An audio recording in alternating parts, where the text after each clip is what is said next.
Alright everybody, we're back and on the air. Hello, this is Vespo27 and happy 4th of July for those of you in the United States. Hope you had a safe holiday, lots of fun. I know I did, and hopefully you stayed away from all the civil unrest and all that madness that's been going on in some cities, and just had a good time. In any case, tonight this is my second Elite Dangerous stream of the week. Yes, I finally got around to doing a second stream on a weekend, and may as well do it, just to celebrate the holiday, and because I really didn't have a good topic for tonight to cover, we're gonna go where many men have gone before, and we're gonna take a little journey to a very famous location in the Elite Dangerous world, and that's Hutton Orbital, and we're gonna do it for the mug. So I'm sitting here, I'm actually in the Earth system in Abraham Lincoln Station, in orbit around Earth. I'm in my cutter, but I'm not going to take my cutter to Hutton. I'm not going to get my paint job messed up. So what I'm going to do is, I've got a good amount of money in the bank. I'm going to build a small cargo trading ship. Here I need at least about, 4.6 light years to get to Alpha Centauri, where Hutton Orbital is, and hopefully enough fuel to make the long super cruise trip. We're going to make that famous trip to Hutton Orbital and see if I can get my free Anaconda out of it, and maybe come back with some mugs. So before we do anything else, what I'm going to do, we're going to go over here into the shipyard. We're going to pick a ship to build. I thought about doing it in a Sidewinder. That would be interesting, but I think that's been done a few times before, so not much of a novelty there. We got a couple of choices. So there's a decent selection of ships here. I want to make something that can do a small or medium pad. Cobra's good for everything. Dolphin's always nice to have. I never built a Diamondback Explorer, but I'm not sure if I want to do it for this, because I may get ganked by pirates, so I don't know if I want to do something. It's not that expensive, though. We'll see. If I want to go whole hog, I can go, if I want to go big, I can go with a Federal dropship, something that I've never flown before, but I think that might take a little bit more effort and thought that I want to put in tonight. Orca, too big. I don't want to cross over into large. So what I think I'm going to do is, just to keep things entertaining, I'm going to pick a ship that I've never picked before, and that would be the Hauler. I've never flown a Hauler before. Most people regard it as a junk ship. It's maybe the ship that a new player will grab if they want to do some trading very early in their career. I've never flown one, so we'll see. Because I went right from my starter Sidewinder. I upgraded to an Eagle, and fooled around doing some bounty hunting in the Eagle, which is always, Eagles are just fun to fly. So I skipped past the Hauler altogether, and I basically flew my Eagle until I had enough money to go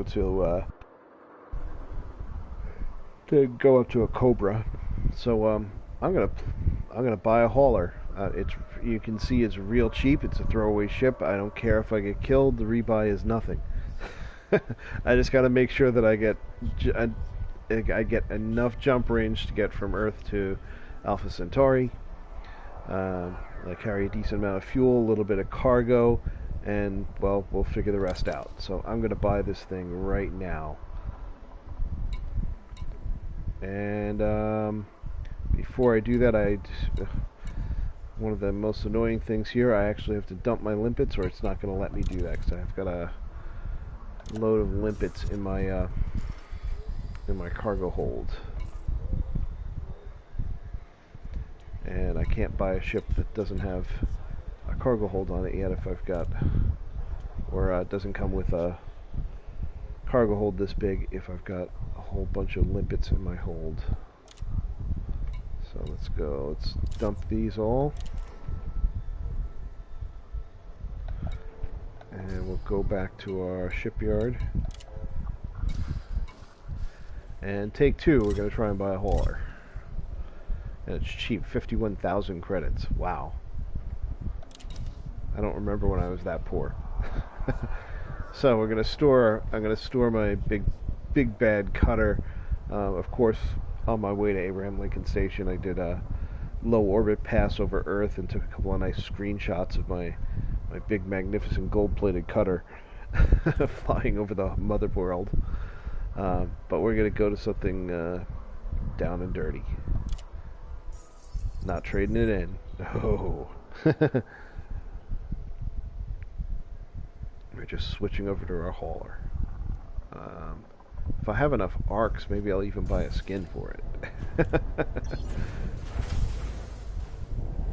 Alright. This isn't a bad cockpit. Not a great field of view.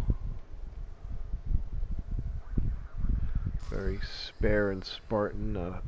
Nothing very fancy. At least it's not an adder where it's an off-centered cockpit. Let's take a few, before we go into outfitting, let's take a little look at the outside.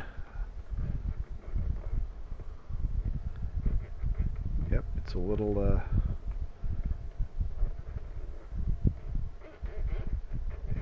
triangle-shaped ship. So Zorgon Peterson, so it's got its engines in that pattern that should be familiar to those of you that like to fly FDLs. We got a door on the back, and well, not much else. Nothing too fancy here.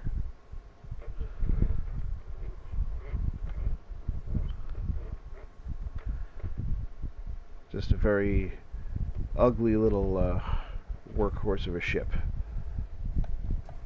Let's go back in. Let's go over to outfitting and make this ship into something.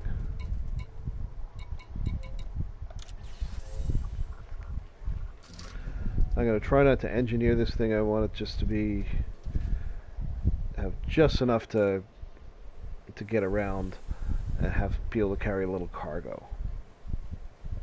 I'm not going to look at hardpoints yet. We'll look at that later. It's got one pulse laser. That will probably be what I leave on it. It's a fixed. Ugh. Alright, maybe we'll change that. Utility mounts. I've got 2 utility mounts. Again, we'll deal with that later. We'll take a look at quick look at our core internals. Tiny power plant. I don't even have anything that small in stock here. No small thrusters. Wow, this is going to be fun. Not much I can do to modify this ship because it's so small. Let's look at our optionals. Okay, I may actually be able to buy some of this stuff. See if I can go for a bigger cargo bay. Ugh, advanced docking computer. What do I need that for? Not going to need that even in a ship this small. Empty internal, shield generator, cargo. Alright. So, main thing I gotta watch is I gotta make sure that I've got my my minimum jump distance has to be at least, I'd say that's about 4.7 light years. So it looks like in a stock configuration I can. Let's start working on these cargo racks. I'm not going to do anything special. I want to be able to bring back a few mugs, so I'm going to see if I can bump up these cargo racks a little bit. It's going to be a real no-frills ship. Yeah, let's go.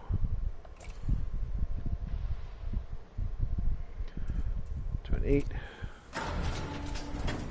Oh, even that cut into my max jump range, or my minimum jump range.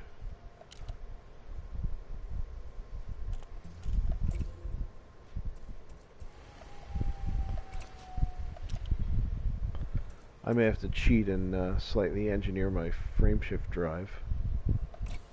There we go. shield generator. Let's see if I can do a better job with this. Don't want to cut into my jump distance too much. I can't even Alright, I was going to derate it, but I guess I can't. Empty. We're going to knock out this. We're going to get rid of this advanced docking computer because that's just. I'm not down with that.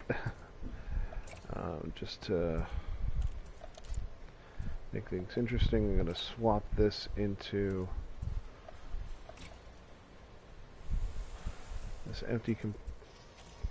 empty slot down here, just so that it's easier to find.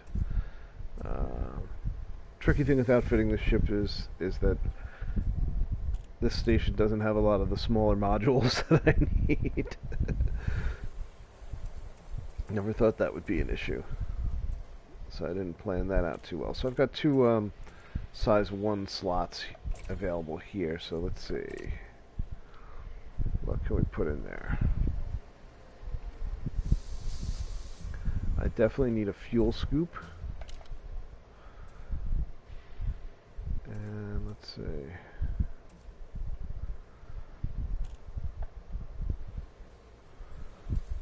A size 1 fuel scoop. What am I going to be able to do with that? Well, we'll see. It is better than nothing. We'll put an A-rated.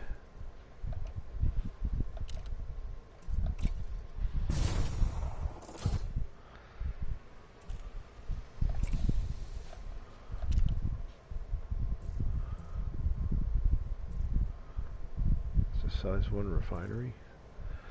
A hatch breaker, a little bit. I could put some reinforcements, which is basically useless because this thing's I'm not interdicting anybody.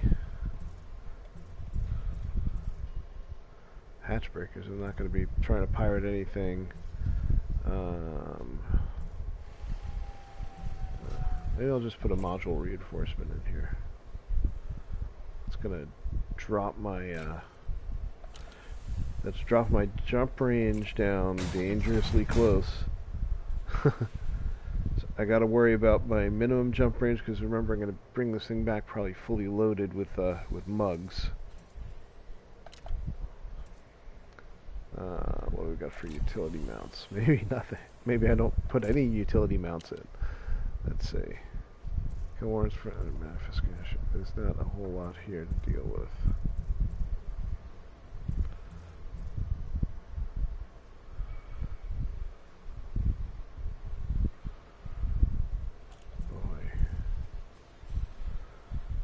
I think maybe we'll just leave it empty. Alright, let me look at my core internal, see what I can do here. Now my alloys.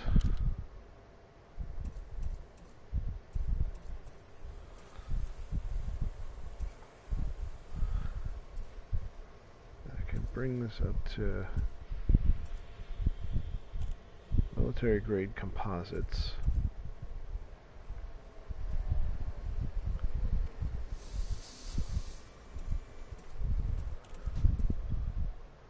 Does add mass.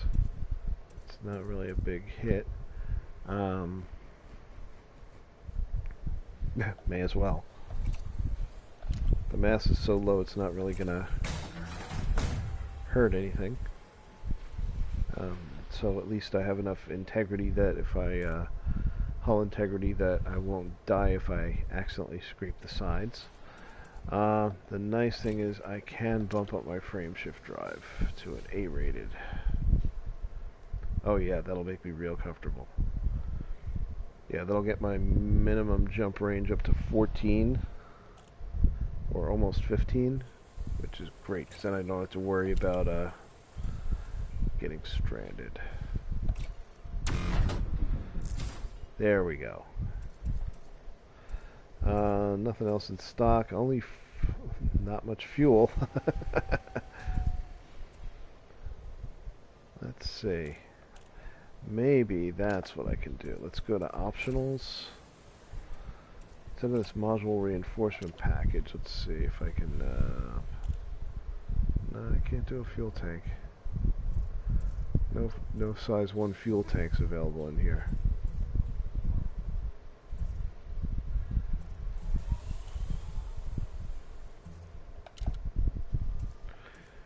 Alright, I guess we're going to go with this. So I can carry 16 cargo. I've got a really minimal shield generator.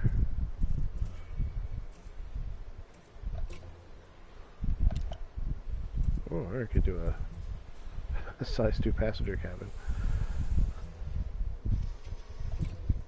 Yeah, so I've got a mostly stock stuff. I basically bumped up the cargo racks, put in a fuel scoop, traded out that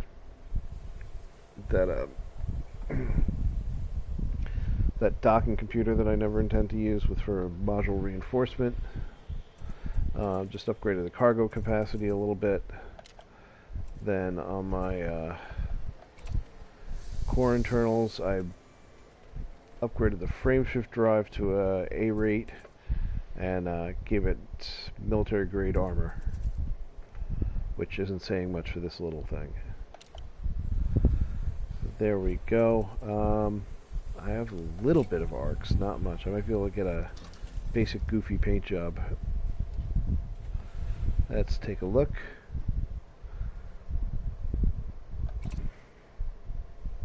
Let's do the paint job. I got 641. I think I can get one of those. That actually looks nice. I don't have enough for that though. Oh, some of these are not expensive at all. See, these are nice. They're 800 and change, which I don't have. I actually like those. Anyway. So I can do the military style paint jobs. Military sand, those are easy. Pirate factions are going to be too expensive. Predator paint job is also too expensive.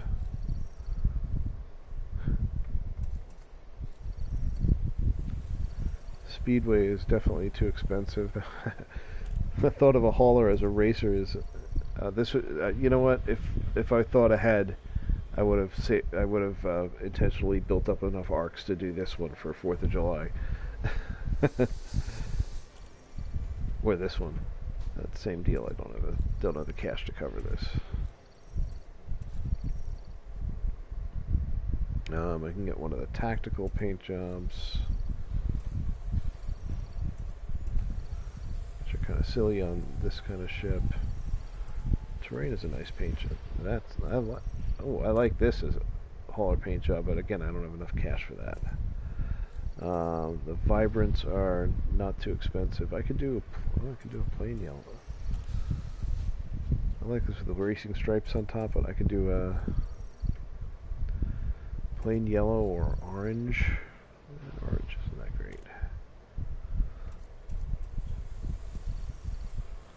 What was the other one I liked?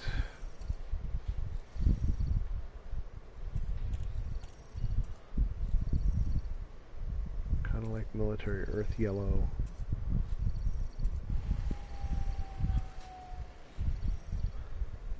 I like these, I just didn't have enough cash for it. Black and red paint job. It looks like actually looks like the A-Team van. That would have been a nice one to get. So let's go with something a little weird. Let's go with the yellow paint job. So yeah, I'm spending arcs to paint a hauler that I'm probably never going to use again. Things I do for the things I do for YouTube. All right, so let's go. I'm not going to spend a lot of time on this. Let's just do our decals. I'm going to put my... I'm not going to buy a new decal.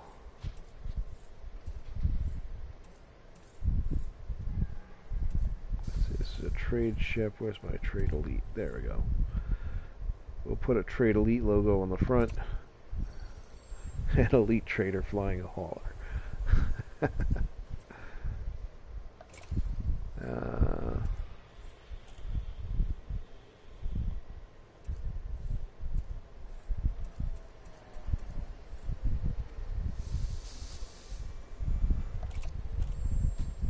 Put my I don't remember why I got that logo, but I just did, so put that one on either side.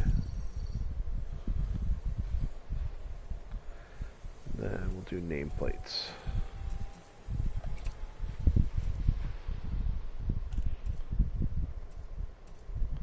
Two nameplates, two ID plates, okay. So I do have a couple of nameplates, so I like this one. I always like this one. We'll pick a name for, I'll pick a name for it in a minute. Let's go with black. Same thing here.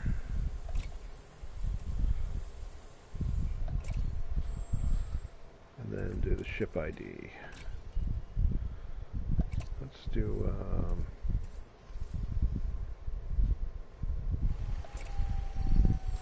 just do black letters here.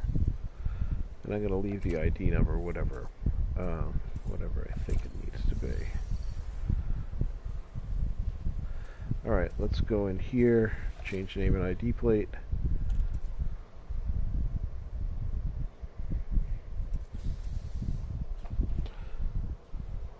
Let's think something clever here.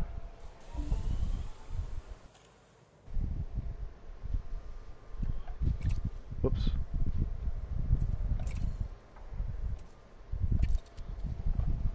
I'm going to call this one, whoops. I'm going to call this hauler.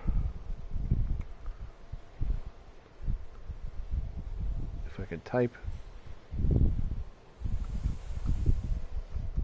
For the mug.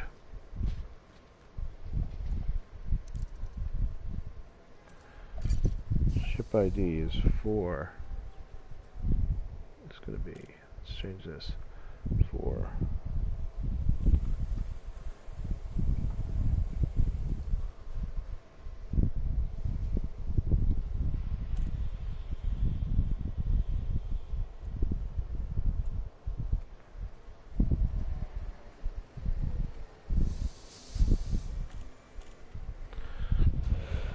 Let's do 4 TMG. How about that?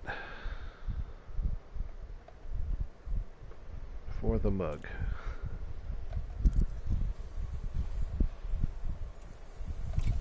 Accept.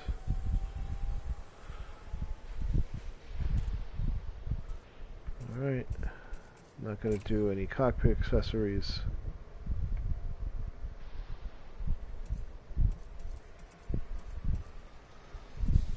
Because I kind of think that they're silly, but I do like to look at the string lights once in a while.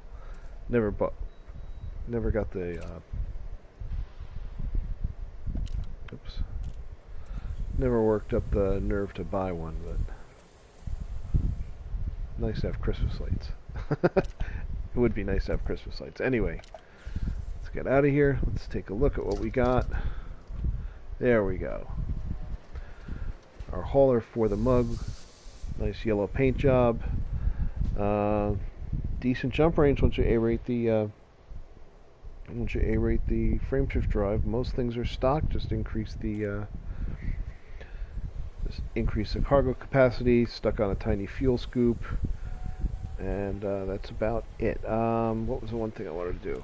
Let's look at changing out this weapon just in case I get into trouble. I can do a burst laser or a pulse laser. Alright. I'm going to keep this as a pulse laser, but I'm going to go with a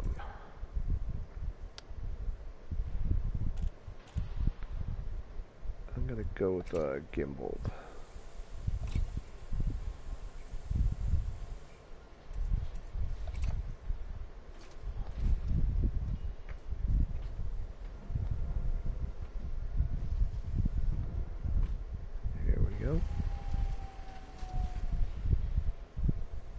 Yeah, that's a pretty worthless weapon, but whatever. Alright. So let's go in here, set up our fire groups, although I'm probably not going to need it.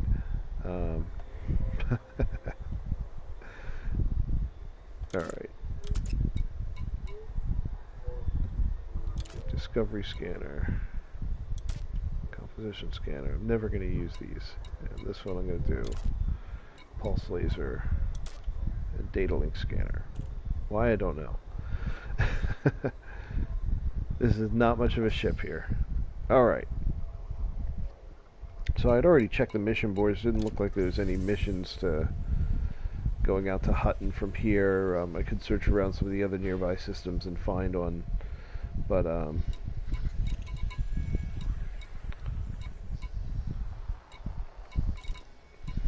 don't think we're going to have any such luck. So I'm just going to go there. I'm not even with a mission. So this is really going to be worthless because I'm not even going to make money off this. Just going to take a quick look, make sure that there are not any missions that I can do going in that direction. So I'll check that again before we embark on this foolishness. Alright, so looks like nothing there. I don't have a passenger. I didn't put a passenger cabin. So I'm not going to bother looking at the passenger lounge. What we will do is take a look at our map.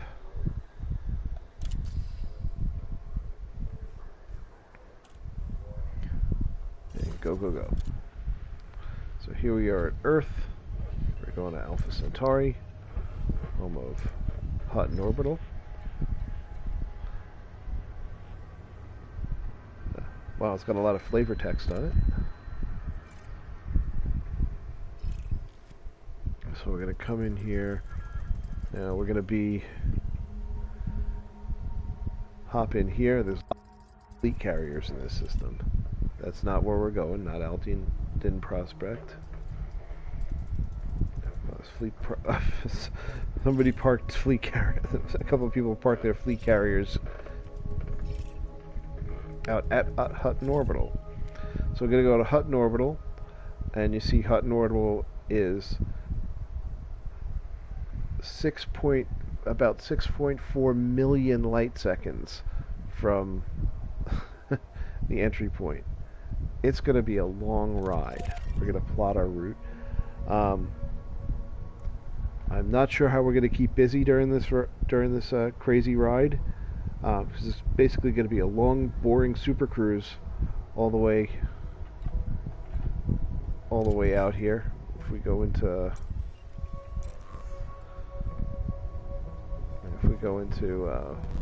more realistic mode, you see this is where we're going to jump in. Alpha Centauri. Hopefully I can scoop some fuel. We're going all the way out here. It's a long ride.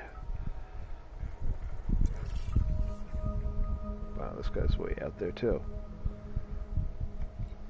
So I'm going to shift back to the map.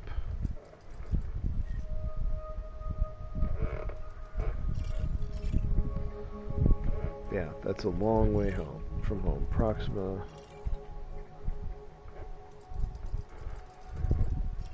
Alpha Centauri is what class? Is it? Class G, so I will be able to top off my fuel tanks there. Only got 4 tons of fuel, so this may be a one-way trip. It's okay, because I can super cruise out some there. So anyway, that's one jump, 4.38 light years, so my estimate was a little off. So what am I going to do to keep busy during the long super cruise flight there? Well, I've got myself a nice glass of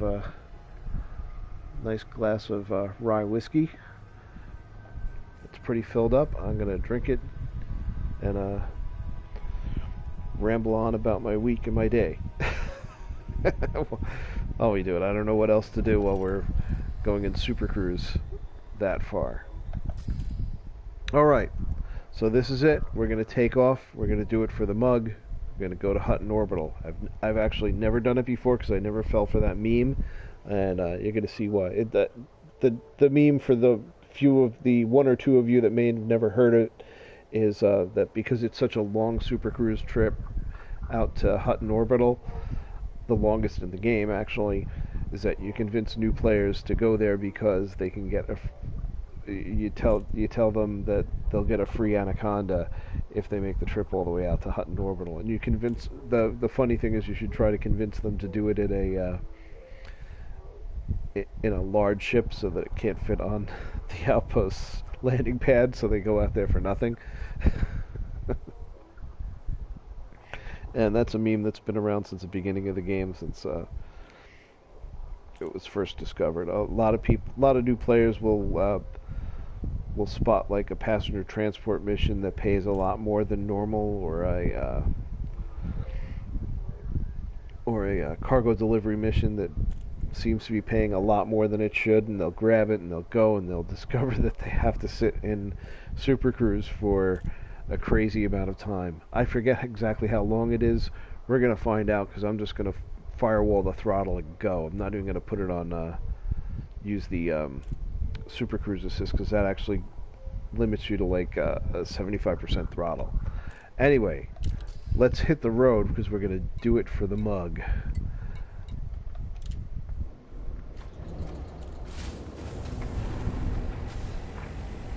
We'll at least take a passing look at the Earth before we head out.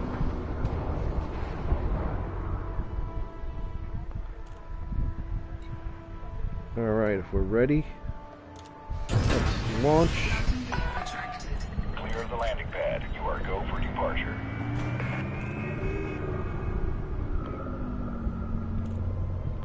Alright, here we go.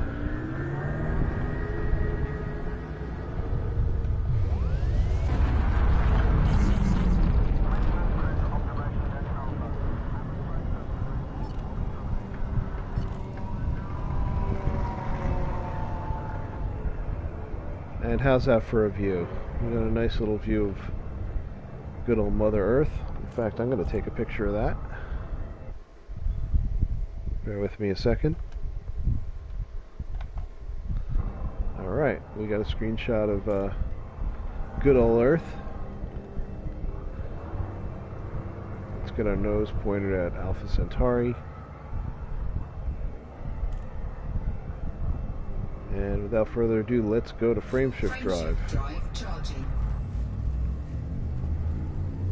4, 3, 2, 1, engage. Alright, here we go. This one's for the mug.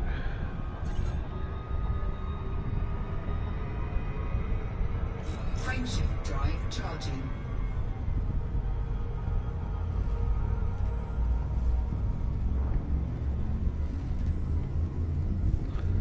We'll see how long it takes to top off my fuel tank with a size 1 fuel scoop.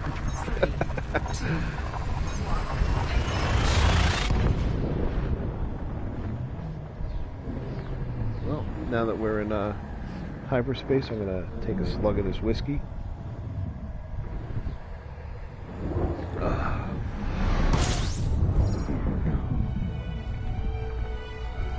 Alright. Yeah, that wasn't too bad. It's a small fuel tank, so... Warning. Temperature critical. Of course, I'm going to overheat real fast, so let me get out of here before I cook this tiny little ship. So we are at Alpha Centauri. There's Hutton Orbital. Before we 0.21 light years, a fifth of a light year. Before we do that, let's just take a quick look at our little ship.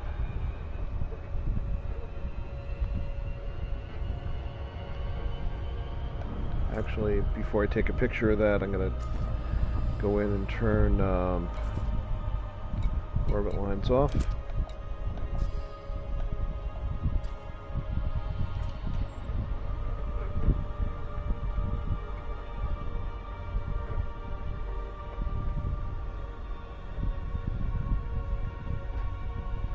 There we go. That's a neat little picture of a upside down hauler. Let's jank it off to the side so it looks a little artistic or autistic. And hang on 1 second while I take a screenshot.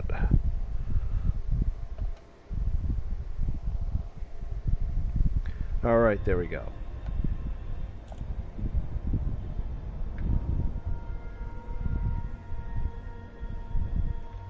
Alright, so we're going to go full throttle. I'm not going to turn on the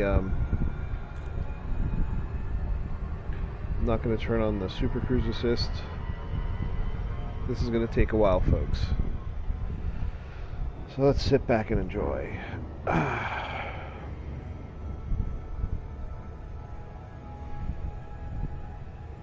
there's another ship out here. Let me see what's on our contact list. Another hauler. Alright. Let's scan him. He's mostly Hutton Orbital Truckers Co-op.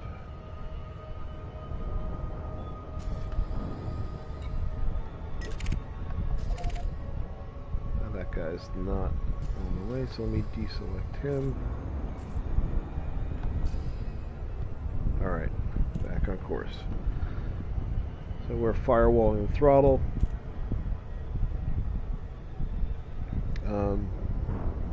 And it's just a long super cruise. You can see at my current speed, it's still predicting this is going to be a trip of 1.3 days. That should be going down. This is definitely going to take a while. I'm not even touching the controls at this point. We're just going to let it go. And once I get tired enough, we'll start to... There we go. Time's dropping below a day. We'll see how long it takes me to get up to speed.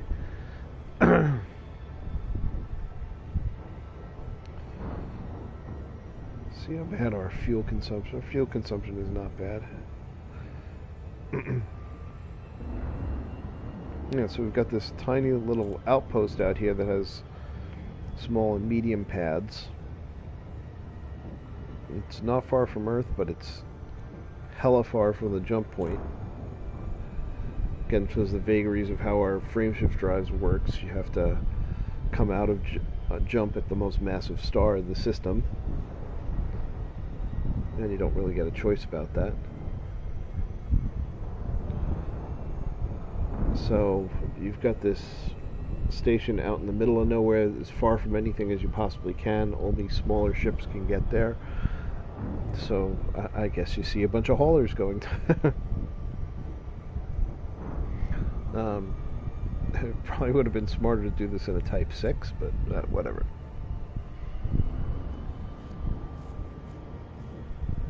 I flew a Type 6 on my last stream, so had enough of that. This really isn't exactly flying. This is more pointing my nose in a certain direction and hitting the throttle until I die of boredom or bore everybody. So let me take another drink.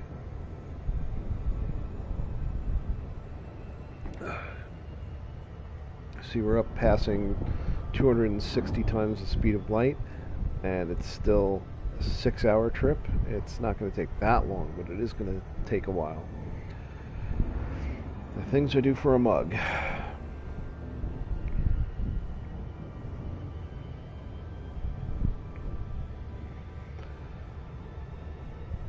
Well, so don't know about you, but today for 4th of July, well, slept in a little bit, woke up late, until the dogs woke me up and wanted to go out. And did a couple of things around the house. Sat down with my son and played some video games with him, or helped him play his video game. He was playing a game on the Nintendo Switch. He likes Starlink Battle for Atlas because he likes Toys Comes to Life games, and that one's got a bunch of interchangeable spaceships, weapons, and pilots that you can use. And well, we didn't go too crazy buying stuff for it, but we got a couple of ships for it, and a couple of weapons, enough that we've got lots of options in the game. It's actually not a bad game.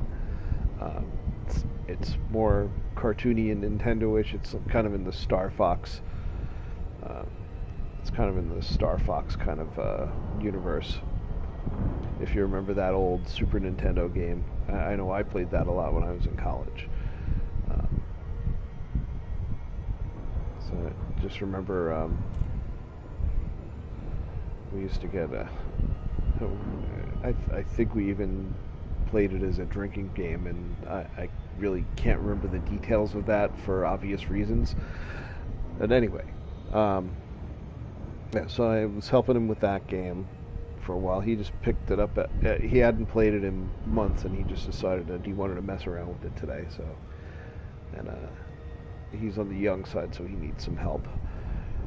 Then, well, got ready because we had, even though we're still in lockdown, we had a couple of family members in the area come over because they've been basically cooped up at their houses with nothing to do. So my in-laws were over. We barbecued, had some burgers and hot dogs. The local farm in the area. Yeah, I'm in a suburban area, but the other side of town is very rural. Not too far from me. I could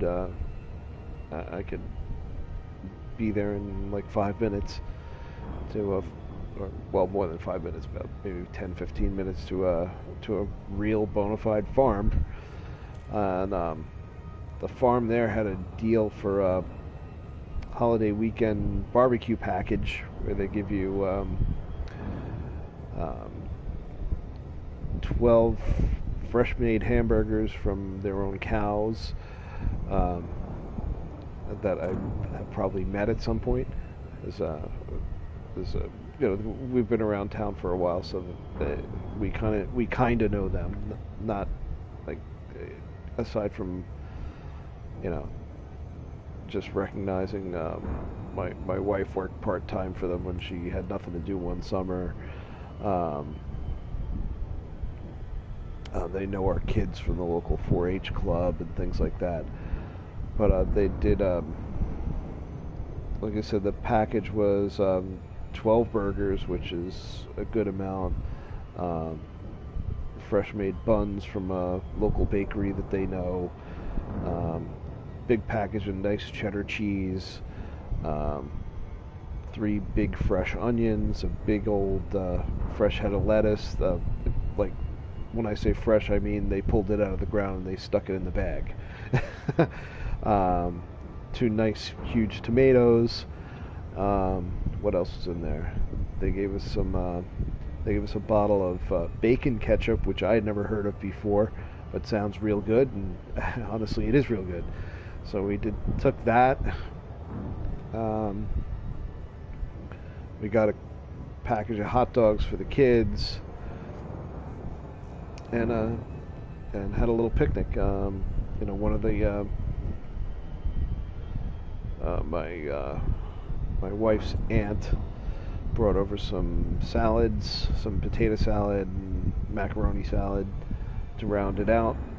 We got a couple of drinks, and we did our afternoon cookout.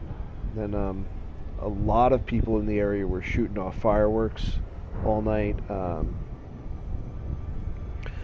Ended up having it was a little difficult because our neighbor around the block is out on vacation for the weekend, so we had to actually run over there and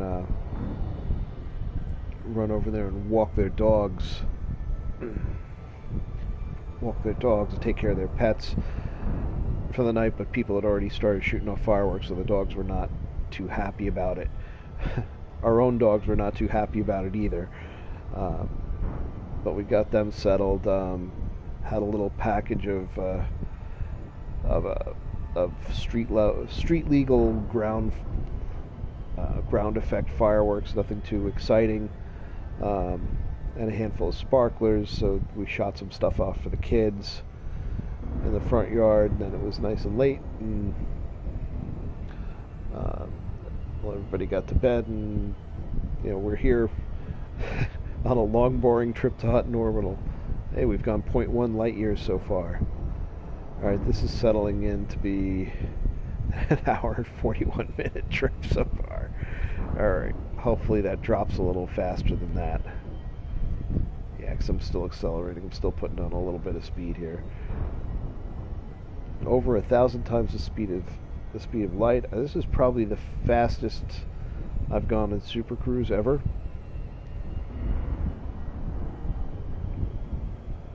Maybe.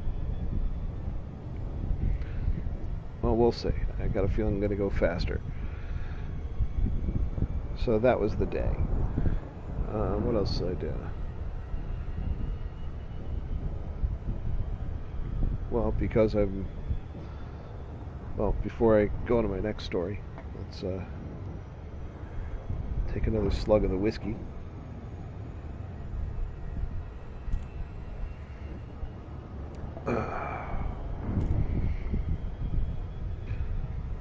And then lately, because I have a day job where I sit at a desk that I actually work from home, so I sit at a desk in my own basement, and we're in quarantine, so there's nothing to do, and because I'm a big old gamer nerd, I've been kind of out of shape. So past couple of weeks I've been bike riding on a more regular basis. I've been taking some long bike rides out through the neighborhood. And like I said, I live in a very suburban area, not far from the cities at all, but you go to the other side of the main road and you're in farm country. So there's some nice routes that I can go on bike rides on. Some of the hills are a little brutal, but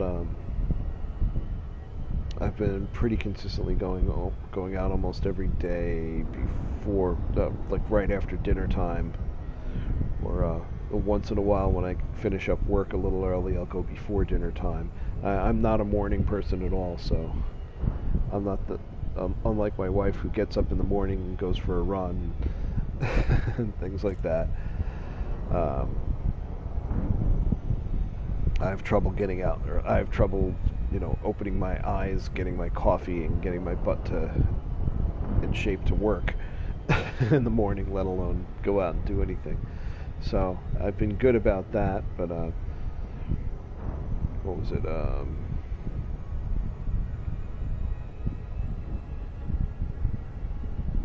It was a few weeks ago. We were looking for things to do. We wanted to be able to make sure we could get the kids out for the summer when they were done with their, remote learning school, whatever you want to call it.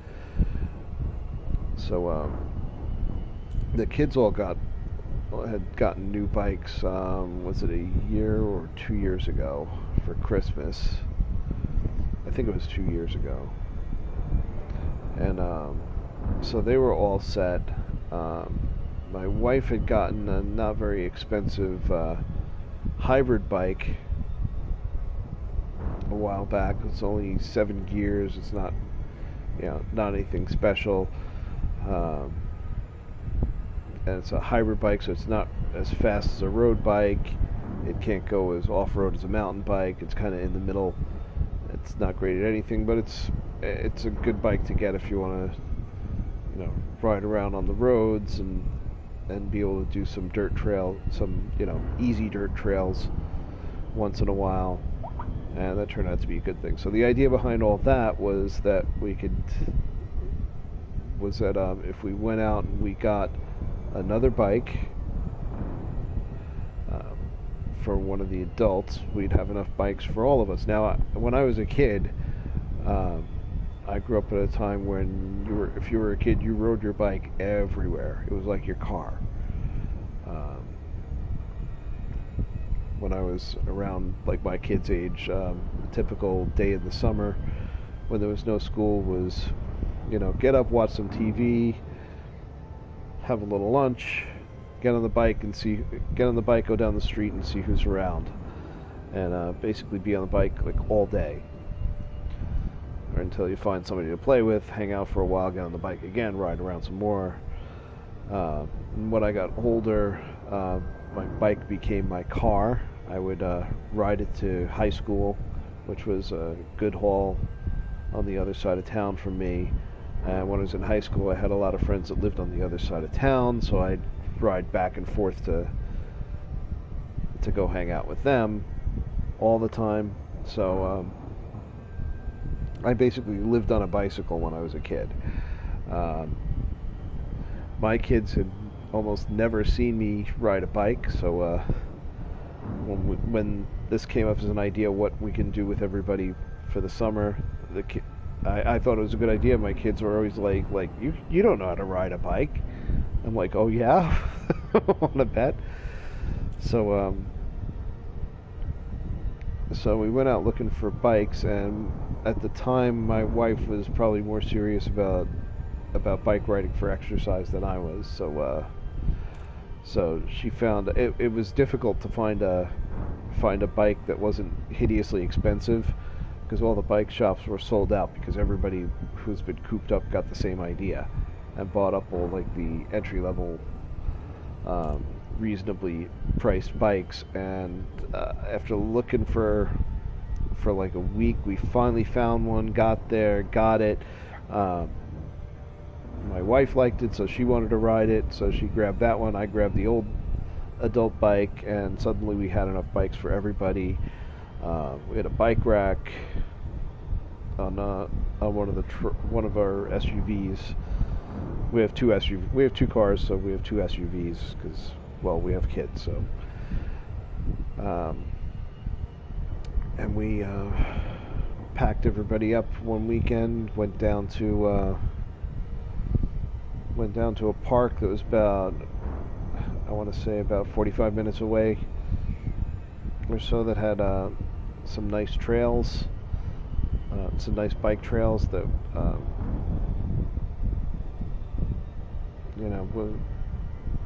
ended up being a good ride for the families. We weren't trying to get anywhere fast. We were just trying to tool around and basically spend the day going around as a group. And well, the kids were kind of amazed that I could still ride a bike, which really didn't surprise me at all. But since then, I've been going out regularly and getting some exercise. I started out doing some shorter rides, but that kind of got out of control. And I think the first one I did, I did like a couple laps around the neighborhood, and it was something like 4 or 5 miles. Now this last one I did, I went way to the other side of town, out into the farmlands. I actually went out to the farm where we got the hamburger stuff for, took a picture of the farm, and came back. Earlier in the week, I had gone out in an area, and it was trying to get my ride in before it started raining, so there was a thunderstorm rolling in, and the path that I took me in the direction of the thunderstorm instead of away from it. If I had gone the other direction, if I had looped around the other direction, I probably would have got home before I got nailed. But I made a turn about as far out as I was going to go to start heading back, and the storm opened up on me. So I got to, at that point, it was a good half hour to get home. Well, miserable and wet, so I, even though I was tired and really not in shape to do it, I just pedaled as hard as I could the entire way home. But yesterday's little trek was about 18 miles, so that was a good run, and my knees aren't too happy about it, but we got it. So this morning, when I was running around the house, I had some things to do out in the garage to get ready for our picnic. I look at my bike, and the back tire is completely flat. Luckily, I did have a spare inner tube, and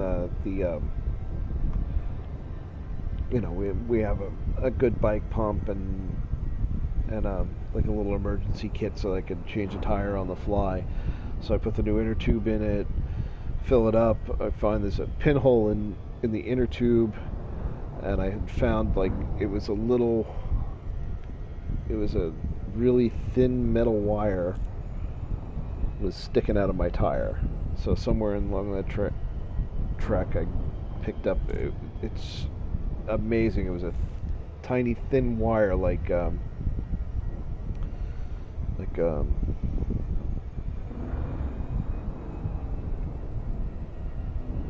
don't know, not as thin as a human hair, but not much thicker. It was just sticking out. So luckily I had a spare tire in my little trauma kit. Swapped that out, got it up, and while I'm working on it, I noticed that one of my spokes on my back wheel is also broken. So going from being a couch potato to 3 or 4 weeks later going on 18-mile treks up and down the hills through farmlands, I managed in one trip somehow, well, I don't know how long the spoke was broken for because it was still kind of stuck in position, but I noticed it wasn't connected. The little part that hooks into the wheel hub on one of the many spokes was cracked off, and the spoke was actually just rattling around in the wheel, but it was kind of wedged in, so it wasn't actually buzzing around so I could tell. So I managed to do 2 pieces of minor damage to my back tire, my back wheel. So we do have it under a service plan with the local bike shop we got it from, but after looking things up, well, I needed to buy extra inner tubes anyway, just so that I have one that I can carry around in my little emergency kit. But I looked into spoke replacements, and as long as you're careful and get the right size, I can do it myself for about $20 and have enough parts to do it myself another 10 or 12 times. If I go to the bike shop, they'll probably charge me like $50 labor, and it'll take a day. So I'm probably took today off from bike riding, probably take tomorrow off from bike riding, and Monday all my parts that I order from Amazon should be showing up. It's rideable now because the tire is fixed up. The spoke, one spoke isn't gonna destroy you, but if you don't have to ride on a broken spoke, it's probably a better idea to not. So we'll see.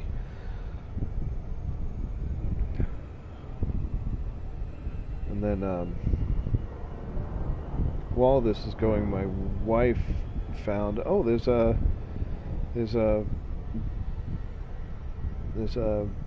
one of those organized bike rides that one of her friends was doing, that she signed us up for. So that's going to be a 20-mile ride. It says in the description that it's relatively flat, not a lot of hills, which is okay by me, because the route I go is a lot of uphill, downhill, but some of the hills are just brutal. I had one hill I just couldn't get up the top of, so I turned around and actually changed course and went around. But that's because I'm too old and out of shape and really on the wrong kind of bike for that. If I was on a real road bike with more gears, I probably could have built up enough speed to get over that hill. But the hybrid bike really isn't made for acceleration, so when I hit a good hill, I end up all the way down to my bottom gear and pumping away furiously and still getting nowhere. So that one hill was just a little bit too much. there was another spot I hit on a different ride where I was all the way down in bottom gear, and I came up short of, I was running out of steam. I want to say about maybe 100 feet from the top of the hill, and just the top of the hill was just a nice, it just, the top of the hill was just a little bit steeper than the rest, and it was just too much. So I actually hopped off the bike, walked it about 50 feet, then jumped back on the bike and kept going. This was more towards the end of my ride, so I was already pretty burnt out. Actually, I actually got up to 18 miles just because I was trying to find a different route on my own. I don't like using a route planner to plan out where I'm going to go ahead of time. I just would rather go and kind of, if I sort of know the roads out there, I kind of know where I want to go. And I had taken a quick look at a map to kind of figure it out, but I just wanted to figure it out on the fly, and so I took a few odd turns and double backs and stuff, and ended up having a lot longer ride than I thought it was going to be, which is fine by me. So it sounds like a couple of people have hopped in to listen to story time while we go to Hutton Orbital. Those of you just checking in, I'm going for the mug. I built a tiny little crappy little hauler over at Abraham Lincoln Station on Earth, and just decided to go fly it out to Hutton Orbital. So we're here. I haven't been going too long. Got about, according to the range clock, I've got about 0.15 light years to go, about 48 minutes. I'm at 1600 times the speed of light and accelerating in Super Cruise with my throttle just at 100%, and we're going to see how long this takes. And just to keep myself and you entertained, I'm just talking about what's been going on in my life, and I was talking about the bike riding habit that I picked up.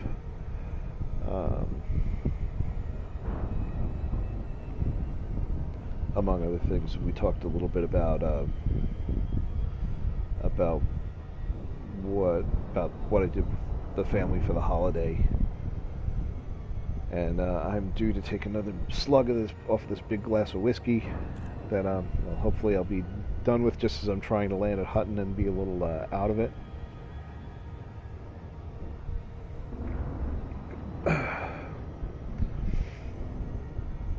So what else is going on here? I don't know. It would be too easy to talk about politics. I don't even want to get into that. It's just going to be too much of a mess, too much disagreements. Someone's not going to like what I have to say.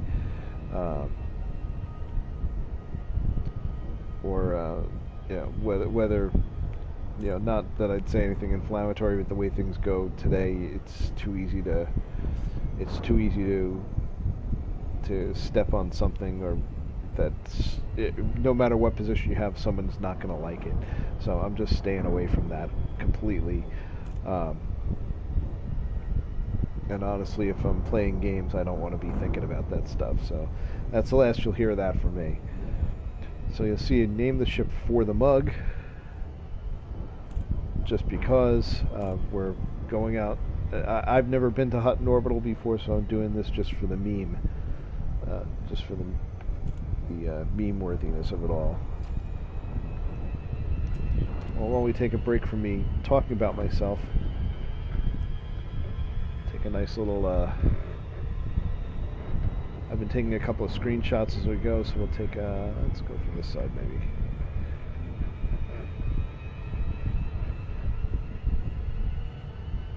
So yes, I really am flying a hauler out to Hutton Orbital. I have considered a Sidewinder, but I think that's been done a few times before. So let's see. I'm going to snap a quick Quick screenshot of this. Alright.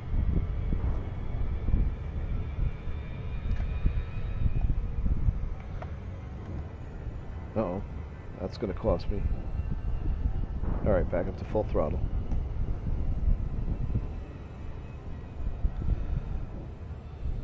Alright. Yeah, so I haven't even taken a mission.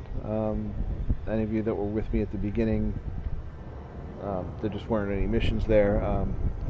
I could have fished around for a system that did have missions, but I wanted to be close because I wasn't sure if I built something like this, I wasn't sure what my jump range was going to be, so I wanted to be as close as possible. So we're just going out to Hutton because I personally have never done it before, and I couldn't think of a different topic for today. So the idea was going to be that I'm just going to take the long flight out to Hutton and try to entertain myself and others while we do it, while we sit here and stare at the screen. Yeah, I know, real boring live stream. Just one long continuous 1 hour shot of my cockpit and a little circle that says Hutton Orbital in the middle with a few numbers counting down. So we're back up to 1678 times the speed of light and still accelerating. Our clock is at about 42 minutes now. I do not have, like I said earlier, I do not have Super Cruise. I have Super Cruise Assist on this ship. I'm not turning it on yet, because that generally only goes about 75% of throttle, and for a trip this long, that's going to be a considerable amount of time. So I'm just firewalling my throttle in Super Cruise now. When I close in, I'll turn Super Cruise Assist on, just because I really don't want to do the loop of shame. And I may be distracted by my legs falling asleep by then. See, I've cut into my I did top off my fuel. I did scoop till I topped off my fuel tanks back at the main star before I started this long haul, and well, I'm still eating into it. This thing does not have a very big fuel tank, so I don't think I'm in trouble, but it's gonna be. We'll see how much of the fuel how much I burn through my fuel by the time we get there. Alright, let's see. I got somebody's talking in the chat. Taro Sosa, missed the point of not jumping. Well, here's the thing. I actually can't jump to get out to this station. I did jump to get to the star system, but jump will only drop you at the main star of the system. And if we turn my lights off. If we take a look at our system map, you'll see our main star is here. So when we come out of jump, we come out here at this star. I have to get all the way out to this station here. It's in the same system. I cannot target this star, even though because it's in the same system. I cannot target this star and jump to it. I can only within the same system. You have to do it the hard way.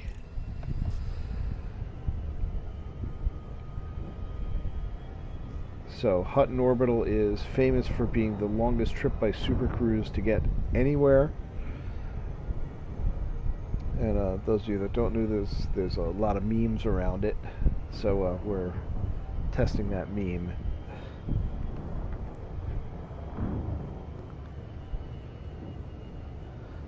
Look at the chat. Oh, it's just a super wide system. Yeah, that's exactly what it is.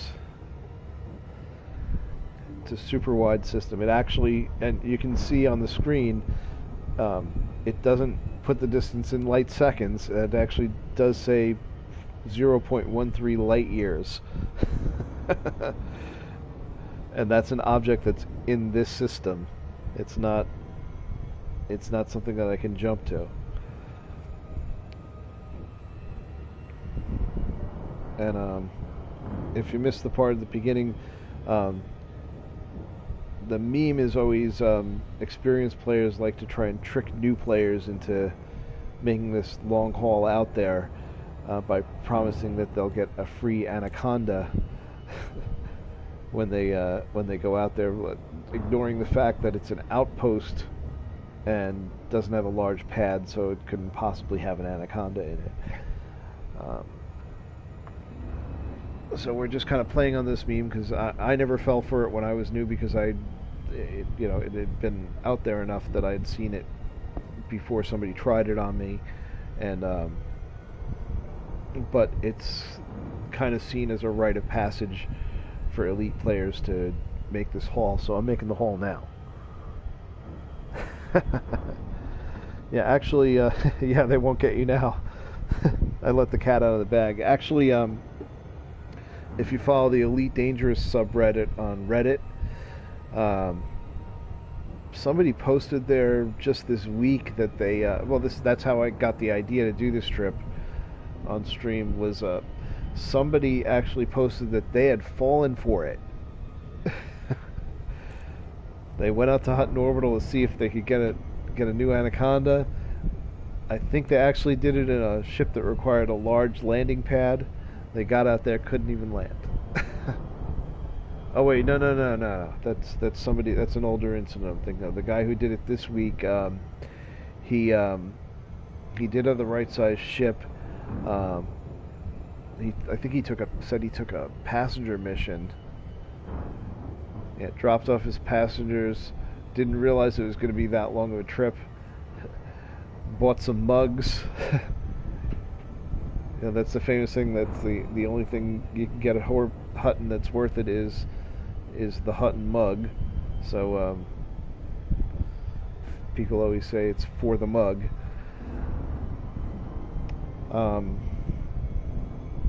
So he had gotten a hold full of mugs. Got out, jumped to the next system to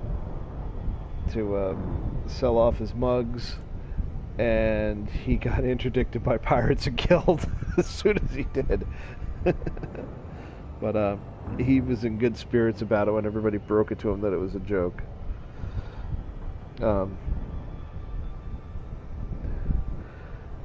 Once you get there, you just turn around another hour coming back. No, that's the good part about it. The return trip is not bad at all, because you don't have to fly all the way back to jump out of system. You can just set your course for another star system and high wake out of there, and just go right into hyperdrive and not have to worry about it. All right, so down to about 32 minutes left, so I'm at 1,800 times the speed of light and counting. Still accelerating. I'm not sure if that means I'm about halfway there, but yeah, I guess maybe I'm about halfway there. So looking at my whiskey glass, I'm a little behind on my drinking then.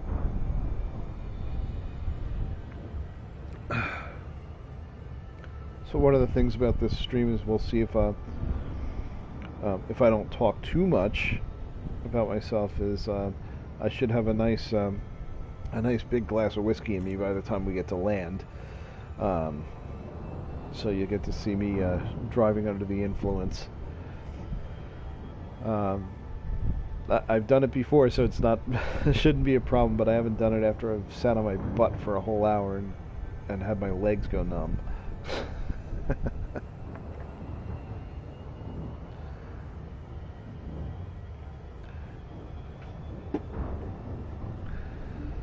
Yeah, I think there's actually a well, if you're on the PlayStation 4, I think there's actually a PlayStation 4 achievement that you unlock by going here. So we'll see about that too. So let's see. Again, this is a mostly stock hauler that I'm in. little ship, can't do much. Basically, it's a cargo hold and an engine. You can see my paint job is already starting to wearing out a little at a time. Not many times you see a hauler with an elite trader badge on it. But there it is, and you can see my, paint job. Most people think the more times you jump, the more your paint job gets messed up. That's actually not true. Your paint job starts to get worn away the longer you're in Super Cruise, and this is the longest Super Cruise you're going to be in. You also will slowly take, whoops, gotta forget when I switch out of camera mode, I gotta push the throttle all the way up again. Not only does it take up fuel, so if you look at my fuel indicator on the lower right, looks like I've used up about a fifth of my fuel so far. I had a full tank of gas. I topped off my fuel before at the main star before I set off on the long haul, so it definitely eats into your fuel capacity. Not that this ship carries much fuel at all, but because it's so small, that small amount of fuel goes a long way. But yeah, you can burn through a lot of fuel. When we land, I'll check my my hull integrity. Just believe this is enough of a long Super Cruise that will actually degrade my hull integrity a significant amount. So we'll take a look at just how bad it is once we get in.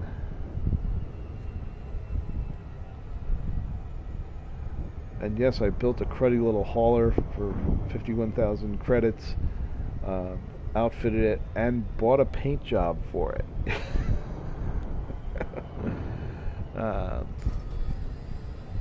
Take a look at our modules.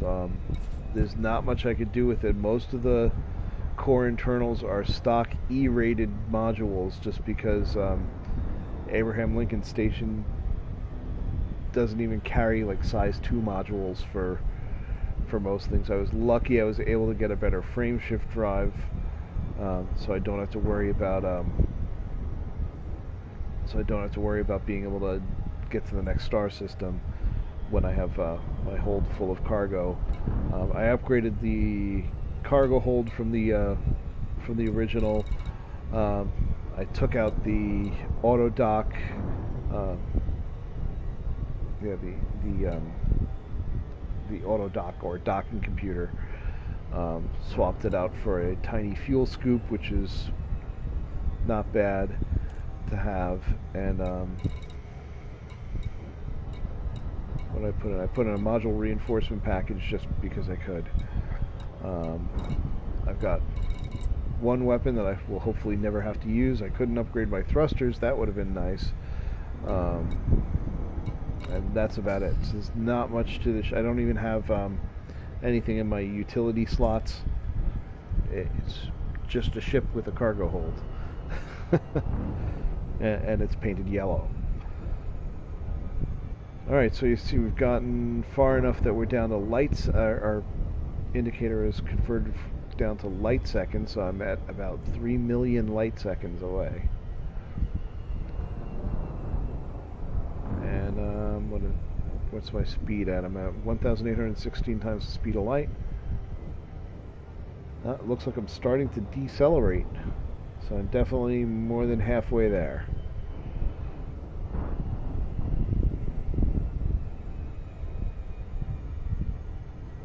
My speed is just very slowly ticking down. Well, slowly ticking down, but each one of those ticks is 1 time the speed of light. Just for an idea of scale.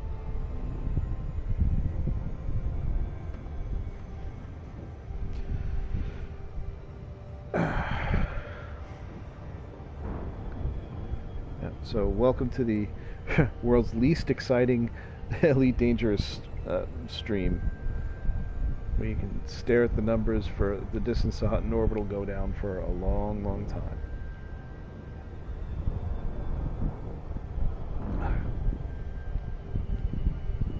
I would like to say that I was the first person to stream the entire trip to Hutton Orbital. I would like to be able to say that. I don't know if it's true, because I'm sure there's somebody else out there who's crazy enough to do it too. But anyway, I really had no idea what topic to do or what to show for this stream tonight, because I really didn't think about it.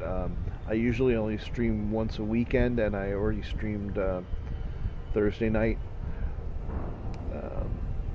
So I was kind of out of ideas.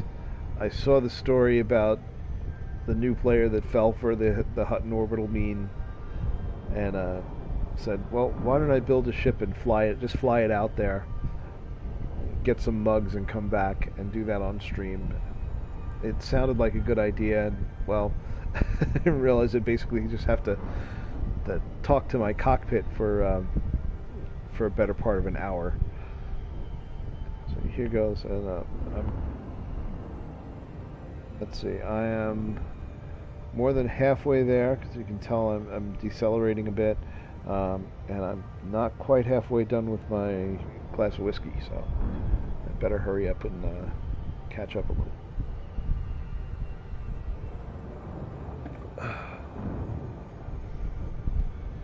Whew. Well, if I do good enough, I'll even refill. Because I doubt there's anybody out here who's going to interdict me while I'm in the middle of nowhere.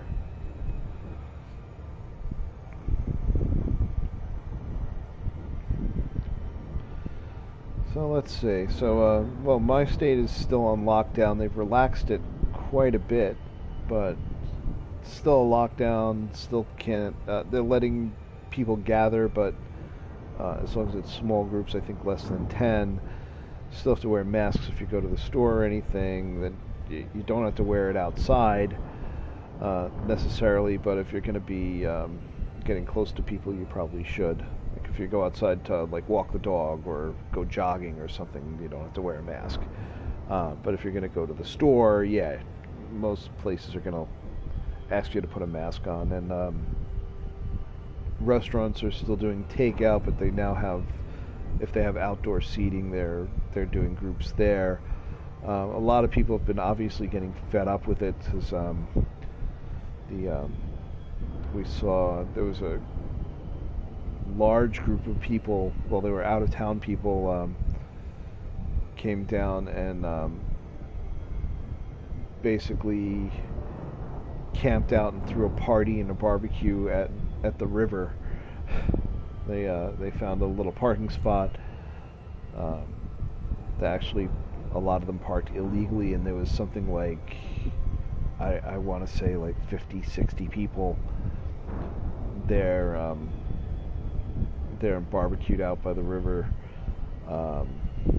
They've apparently been moving up and down and hitting different spots on along the river like all week since the weather got really nice, and people have been complaining about them because they've been leaving a mess everywhere. They actually closed off the parking lot that they used and put up signs that the river was closed to keep them away, because they made such a mess. And that's just not good. But we got out to we sort of got out to the beach a little bit. We went down to well, one of the beach towns. We're gonna go to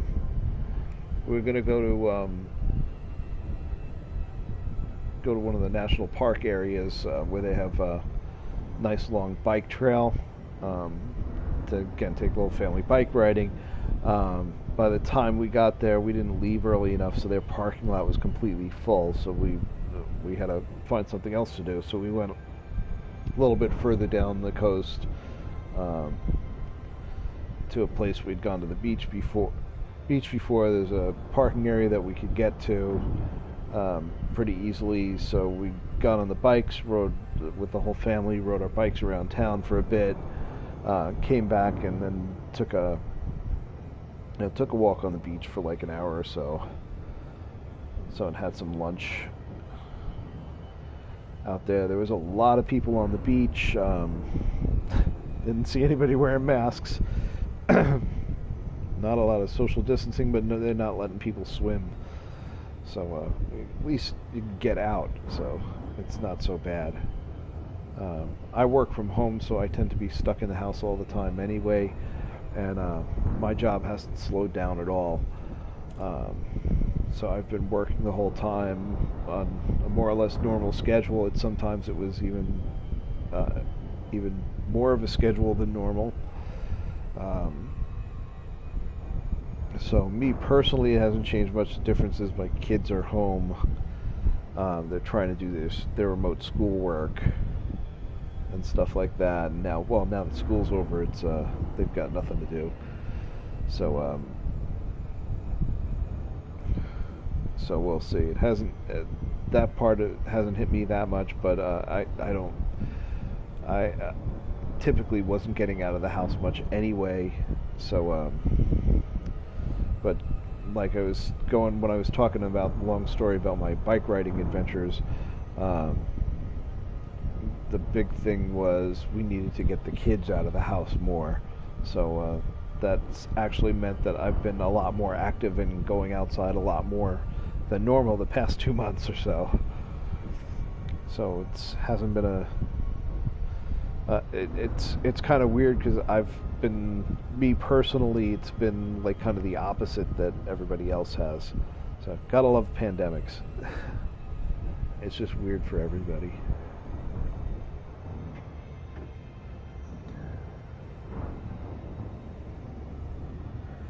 Let me go and take a look at the chats and get a little caught up. Tarso said, I haven't landed manual yet. Your fuel is a continuous line is traced. Having trouble collecting fuel at stars. Can't find the sweet spot distance. No, he's heat up. So, a couple of tips there. If the difference between the fuel being a continuous line and traced, it all has to do with the size of your fuel tank. Bigger ships will have bigger fuel tanks. Little ships have little fuel tanks. So when you see that difference in display, it's not really a big difference. It's just the display. The bigger fuel tanks, I believe it'll show blocks, individual blocks for fuel, and the smaller tanks just shows one bar.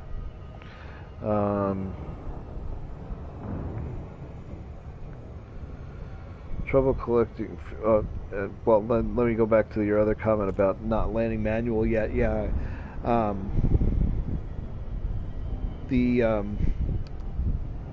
having the docking computers come stock with your ship is a relatively new development. So those of us who've been playing for a long time never had it. So we learned the hard way. So for me, docking is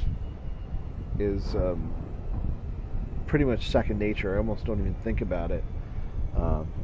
Well, I have bumped into the sides a couple of times, especially if I try to be a hotshot and boost through the mail slot. But but yeah, I almost don't even think about it. For me, I don't even see the need for a docking computer. The docking computer's been around, but it's never been a stock item that comes with your ship. So a lot of people just never bought it. There's always horror stories about your docking computer just screwing up and taking too long, or bumping you into things and things like that. So it's definitely not perfect, but it works.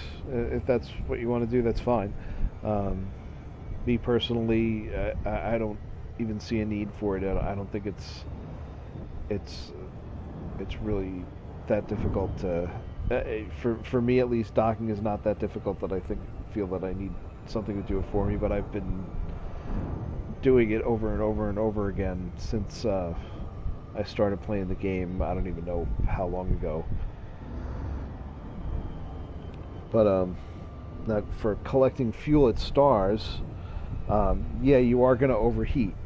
So usually what I do is I try to just top off my tank, so I'll just fly past the stars. How fast you heat up depends on your ship, on how your ship is configured, and how big your fuel, excuse me, how big your fuel scoop is, and how heat efficient your ship is. Some ships are more heat efficient than others. Depends on, excuse me, depends on how big your power supply is, your power plant is, your engines, what you're doing at the time, how close to the star you are, of course. So some ships have no trouble whatsoever just topping off. Most of the time, most ships will heat up gradually and eventually get to, excuse me, get to an overheat condition before you top off or fill up your fuel tank.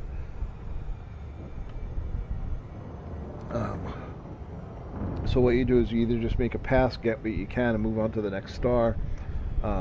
Just get enough to keep you going for a little bit longer. But even if you do that, there's going to be times where you're going to just start running low, and you're going to want to fill up all the way intentionally. What you do with that, you approach the star. When you start scooping, just back your throttle down back to 0 and stay in place. You'll still be fuel scooping while you're staying in place. You just kind of have to get the feel for it and find that distance from the star where you're still scooping. Won't be at your maximum scoop rate, but you'll be able to stand still, and you'll be far enough from the star where you're not overheating at a crazy fast rate. Your mileage may vary, because again, if your fuel scoop is small, it's going to take you longer to fill up. If you've got a huge fuel scoop, you may just accidentally fill up, as you pass the star anyway, and it's not an issue. But if you're like most people and you're somewhere in between, you probably want to find that sweet spot. And what you can do is if you know what the highest rate of fuel scooping you're able to do is, what you can try is coming to that dead stop when you're at about 50% of your maximum rate and see how you do. And you just kind of have to figure it out and get the feel for it, because the size of the heat of the star is going to change that too. But if you just kind of you just got to kind of trial and error it. But yeah, in general, if you stop before you're too close to the star but still in fuel scooping range, you're not really stopped, but you're at 0 throttle. You'll still fuel scoop. You'll sit in place. Hopefully, if you're far enough away, your heat will either stay steady or creep up very slowly and give you time to fill up. But you still got to keep an eye on that heat, as you may have to just jet out of fuel scooping range, cool off, and come back in and do a second pass.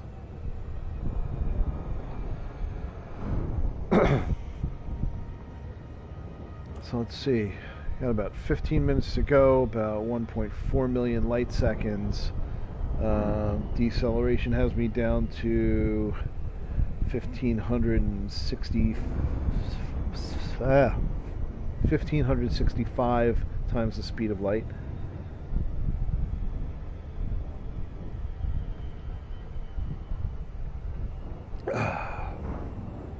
And yeah, the whiskey's starting to take its toll. I think I'm on track to finish this whiskey well before I get to Hutton Orbital, which means I might have to get more.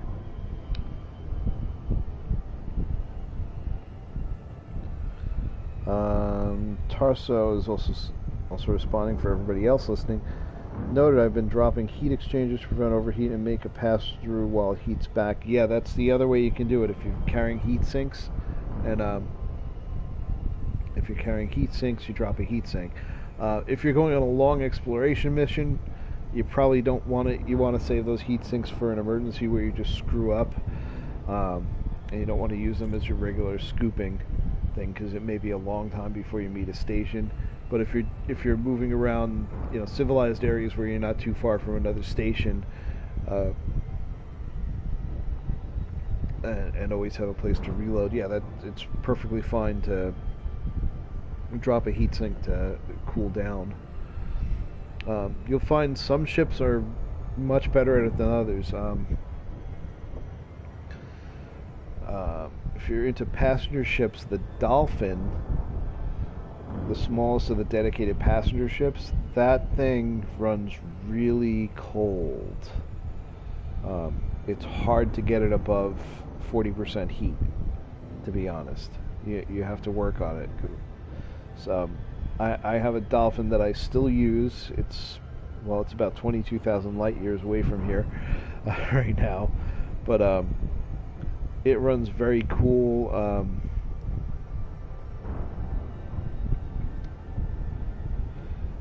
When I fuel scoop with that, I do a lot of when I use that when I do like long range VIP passenger missions.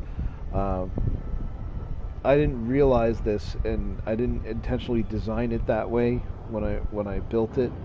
But just the ship is very heat efficient in general. So what I noticed was I could be actively fuel scooping the star as close as I want, go into hyperdrive while I'm still fuel scooping, and still not overheat with that ship. So you gotta see what kind of ships, what ship you're doing. It's something about the ratio of the size of the ship to the size of the power plant is the biggest factor in heat.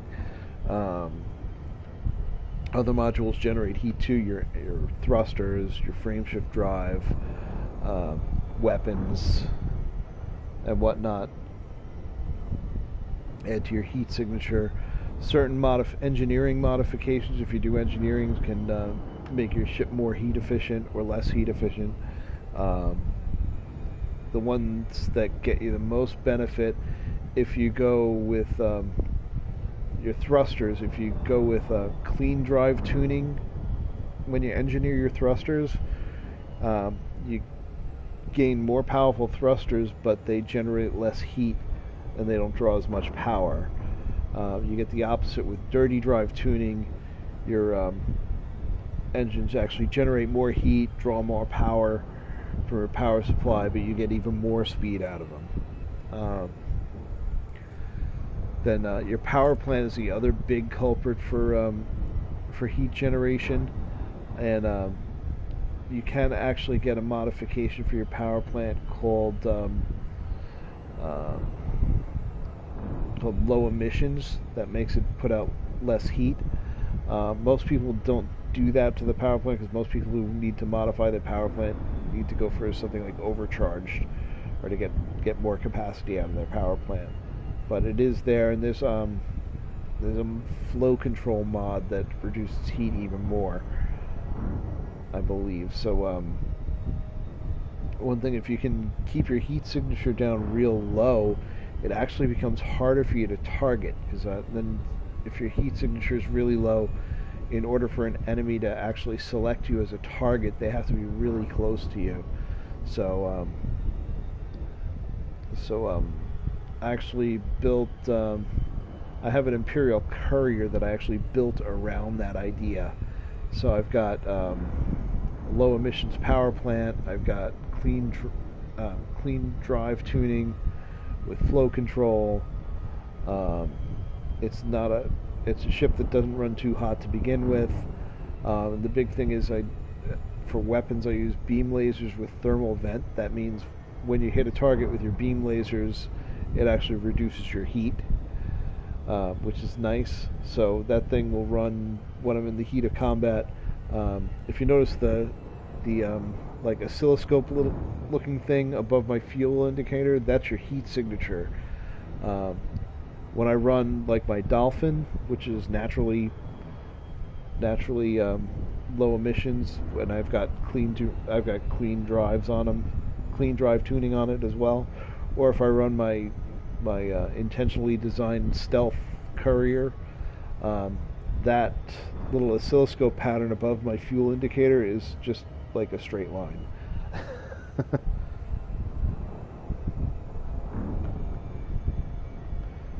So let me catch up with the chat. Next step is trying to find a nice next ship to start trading or mining. Um, yeah, you'll if you're relatively new, um, you've probably settled into flying a Cobra. Cobra's a good all-around ship. It can do a little of everything. Um, you can, you know, a lot of people keep their Cobras forever. It's not a bad ship, but yeah, when you want to move up to do some real stuff, trading or mining, there's a lot of options. You can actually do mining in a Cobra, but it doesn't quite have enough. It's really hard to get it to have enough cargo space to make it worth your while. Um, let's say probably the best ships for mining. That's maybe a step up from there. Well, you're gonna have to spend some money on it, but a Cobra, or I'm sorry, a Python or a crate makes a really good miner. Um, you can mine in something like a Type 7 cargo ship, but it's going to be a little limited because you're only going to really be able to. You need to have at least size 2 hard points um, to do to get the equipment that you need for deep core mining, which is where the real money is, and that ship just doesn't have size 2 hard points, so that's a little limited. That's makes it tough. Yeah, so you're gonna have to save up some money and spend some time, working up a really good miner, unless you want to stick to just basic laser mining or something like that, or do what I did. I set up a Cobra as basically a mining demo ship. I just so I could try out all the different types of mining. I only had like 32 cargo capacity, which wasn't too much. That doesn't last very long when you start mining at all. But because I was able to fit it with core mining, surface mining, subsurface mining, and a standard mining laser, even though I can only haul back like 32 tons of stuff at a time, once you started getting the hang of it, you can still make a lot of money with that 32 tons of cargo, enough to buy a bigger mining ship fairly quickly. And then once you get a bigger mining ship with cargo hold at least 100 or more, then you can really start making money fast.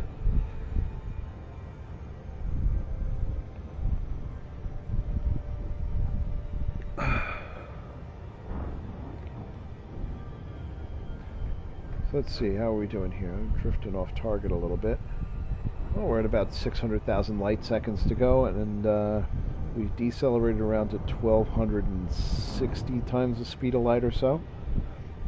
So we're getting there. Only have a few minutes left. So this is probably going to be a long deceleration, though. Clock says 7 minutes 38 seconds. We'll see.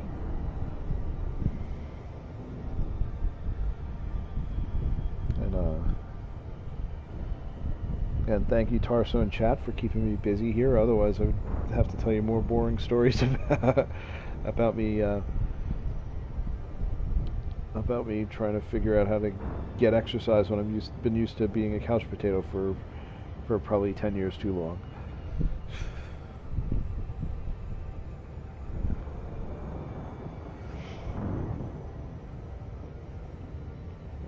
So let's see.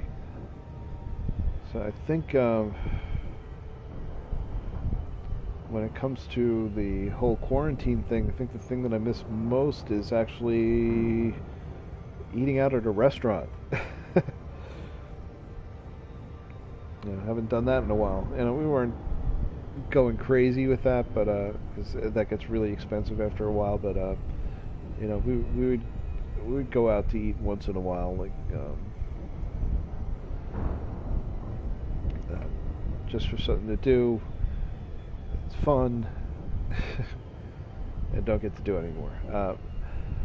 I actually used to get to travel for work once in a while, and that just completely got shut down. Speaking of restaurants, so I wasn't traveling all the time, but every now and then I'd have to go out and do some traveling, but that kind of got shut down. I see more people are joining in, and that's good timing because we're actually getting close to landing at Hutton.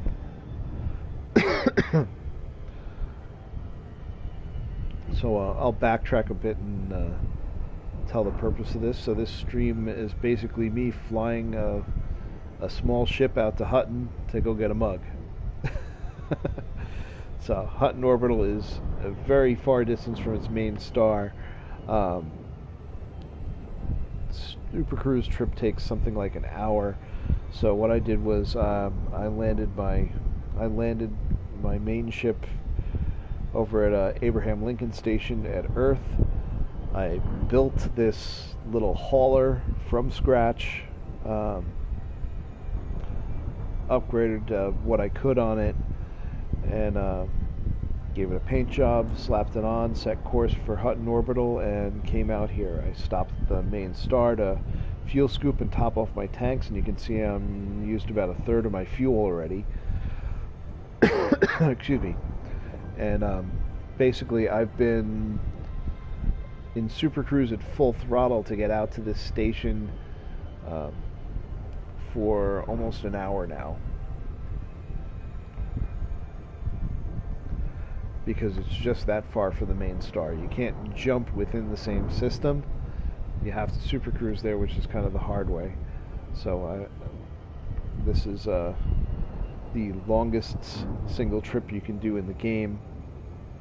A lot of people see it as a rite of passage. I've never done it before, so this is it. I'm not sure if I'm the first person to live stream it. It's a pretty boring live stream because most of the time you're just looking at the inside of my cockpit and watching the numbers count down. So I've been trying to talk and keep things interesting. A couple of people in the chat asking questions, which I'm hopefully being informative, and I'm using to talk as much. If I'm stumbling over my words, that's because I'm most of the way through a nice big glass of strong rye whiskey, which I in fact just finished. So I've got a little bit of rocket fuel in me in time for our landing, and we're coming up on the famous Hutton Orbital. So this is the Hutton Orbital that you've probably heard the meme about, where you go to get your free anaconda that doesn't actually exist. So I'm going out here in a cheap purpose-built ship that is just going to be for this trip, and I'll probably never use it again. I don't want to say that. I'll find a way to use it at some point. So let's see. I'm going to step away from the console for 1 second just to put a little bit more whiskey in my glass, and I'm going to take the headphones off to do that. So I'll be right back in 1 minute.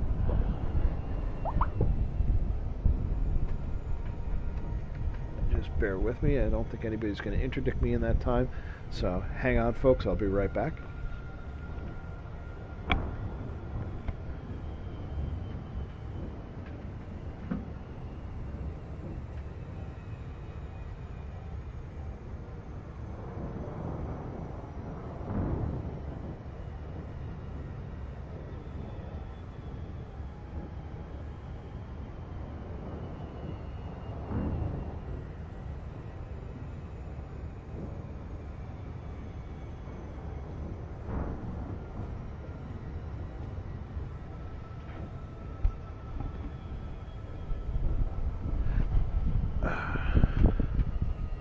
Okay. Just get situated back in my pilot seat. Give myself a nice about half a glass more. some nice rye whiskey. So I've just been going full throttle right towards Hutton. Once I get close, I'm going to turn my Super Cruise Assist on so I don't do the loop of shame. I've been staring at this screen for a little too long, so I don't trust myself to do this manually anymore. We're at 143 light seconds, 143,000 light seconds rather. 2 minutes and 56 seconds on the clock, down to 780 times the speed of light. We maxed out somewhere around, I think it was 1,870 or so, somewhere around there, I think.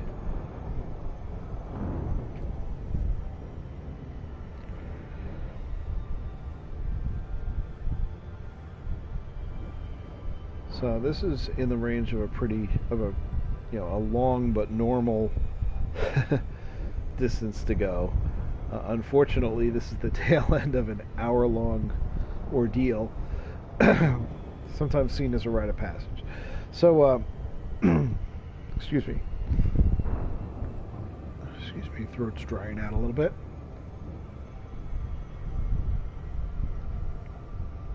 All right, there we go.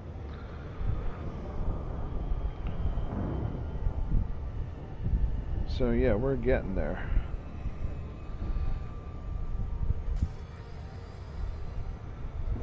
We take a look at the system map. You can see Hutton Orbital. The distance from your arrival point in system is 6,397,000 light seconds. That's about a fifth of a light year. And we're down to 70,000 light seconds to go. About 2 minutes on the clock. Shouldn't come as a surprise that 2 minutes is going to be a little deceptive. Its actual time is going to be much longer because we're decelerating on approach right now.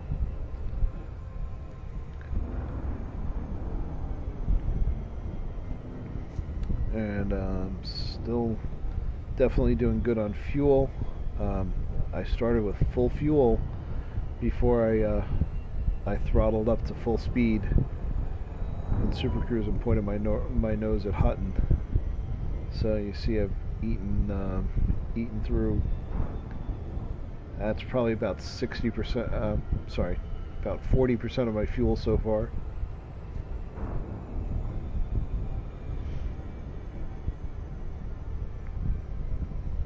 Surprisingly a lot for a Super Cruise jaunt.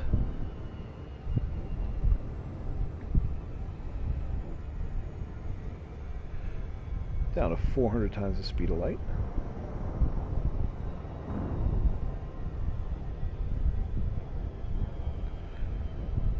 Tarso Salsa is saying, so you still use the default colors being an experienced player. Well, that's because I play on the PlayStation, and on PlayStation you don't get the option to, you can't use the mod to change HUD colors. If you're playing on PC, yeah, you can use the mod to change your HUD colors just fine. But those of us playing on console don't get that luxury. I don't mind so much. I think, honestly, I think blue might be easier on the eyes than amber in some cases, and there's some situations where I would like to be able to change the HUD color, because sometimes, especially if you're close to a star, you'll lose part of your HUD in the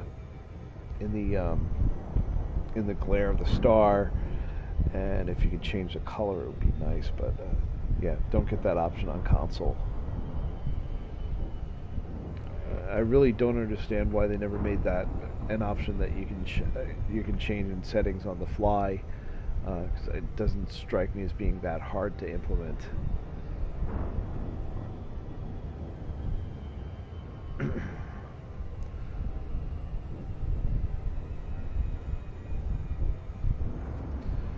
especially the PC players who've modded it. Basically, it's a really simple mod. It's just changing a value in a configuration file. Essentially, I don't know all the details of it, but that's the basic idea.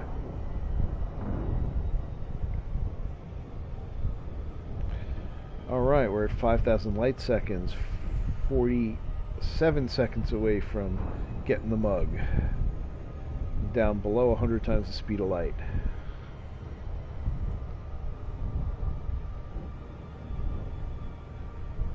When I get down to about 2,000, I'm going to go and turn on Super Cruise Assist so I don't overshoot, and let's get ready for that.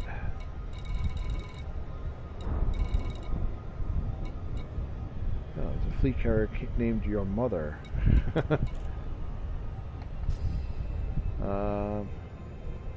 Actually, before we go into Hutton Orbital, I will scan the... You know what, I'm going to change here. We will scan the For the Mug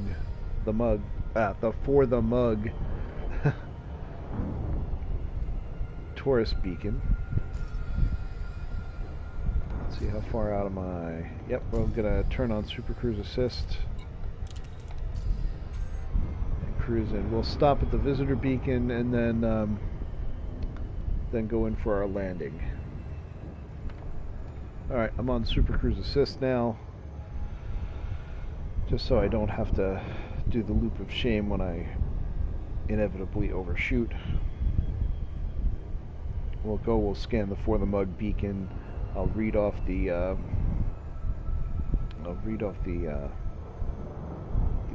text, see what it says, and you'll notice that I did name the ship the For the Mug. So I'm kind of obliged to stop at this station. Hey, there's another ship out here already. Let's see, what is it? It's a Type 7. What the heck is a Type 7 doing out here at Hutton? I think that needs a large pad.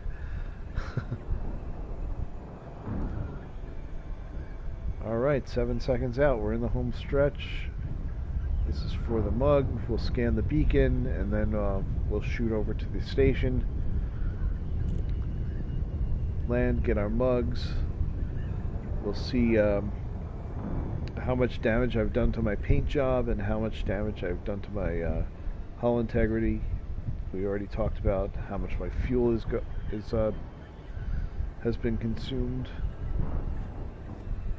Again, the hauler by default has a fairly small fuel tank, but because it's such a small ship, it really doesn't burn through fuel all that fast.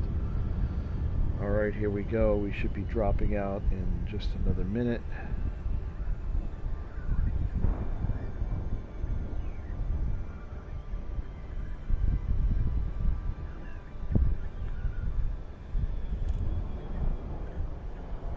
Any second now. About to come into drop range. Here we go. My throttle is zeroed out. Scanning the beacon. Yeah, there's a beluga out here.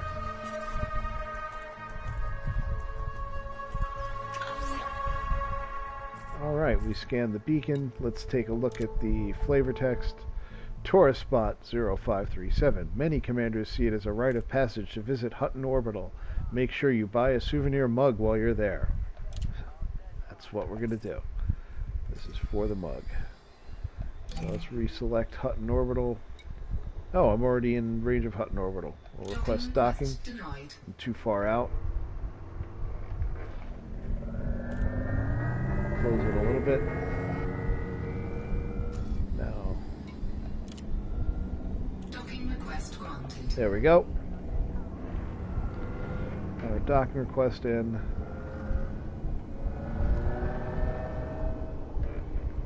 Looks like we've got a spot at pad 1, no waiting.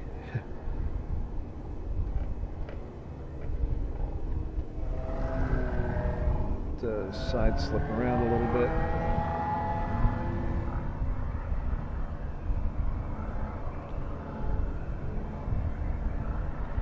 I'm Just backing off on my forward thrust. I'm using lateral thrust and yawing.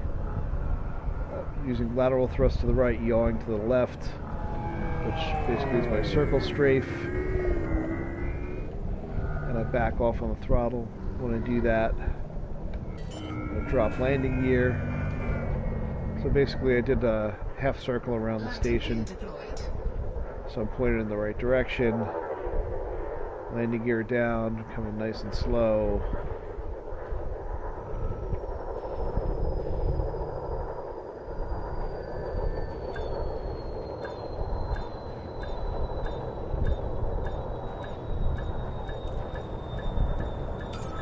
And just slide around.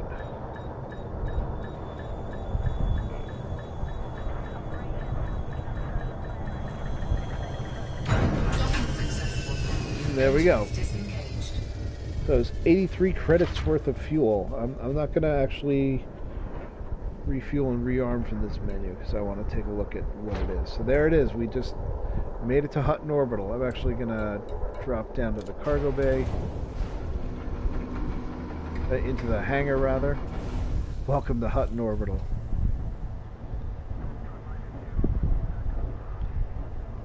We're going to take a picture of this. Bear with me while I take a screenshot.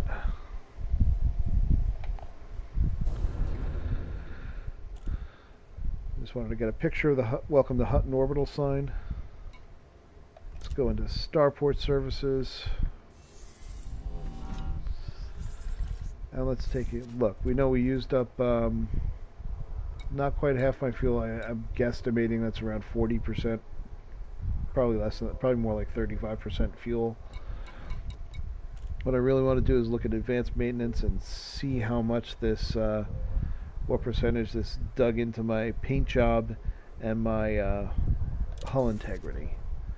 So hull integrity down to 36%. Oh my gosh. So I burned through, what is it, about 64% of my hull and 64% of my paint job to get here. I've heard of people coming in with hull damage already and trying to make the trip and not making it all the way. So I was actually a little bit more worried about this than I was about fuel. So let's do repairs. Luckily it's a small ship, so none of this stuff costs much to repair.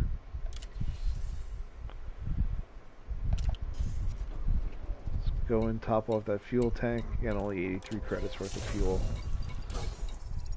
Alright.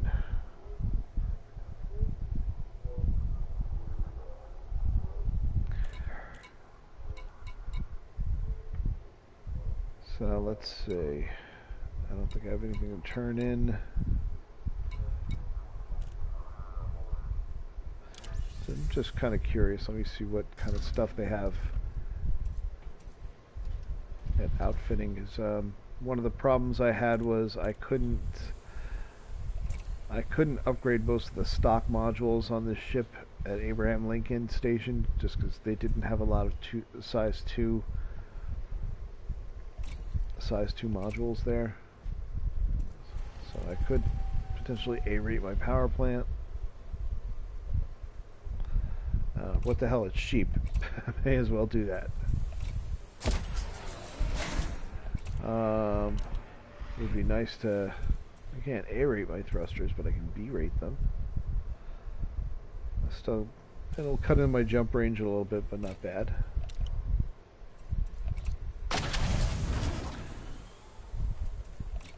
Life support will go with a D-rated, super cheap. Power distributor.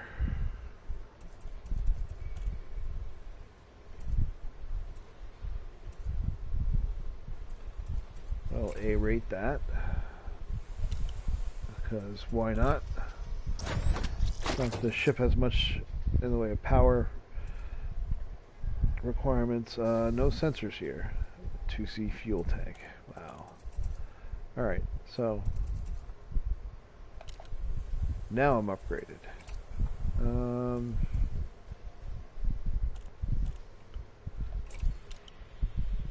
Oops, that's not the one I wanted to do. My shield generator is 2E.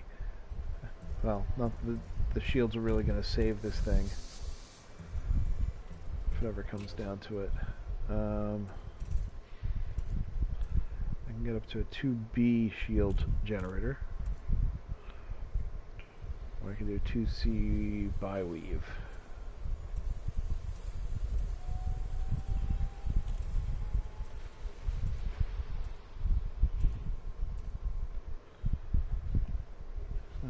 Let's go with just the bigger one. Oh, you know what? Shields are not going to save me. I'll go with bi-weave on this one. Shields are not going to save me if somebody tries something. I really didn't want the module reinforcement. I just got it because it was there. If I want this ship to be useful at all, I almost want to put a surface scanner in it instead of the module reinforcement. Because honestly, if somebody's hitting my hull, I'm going to pop already. Yeah, so let's do that.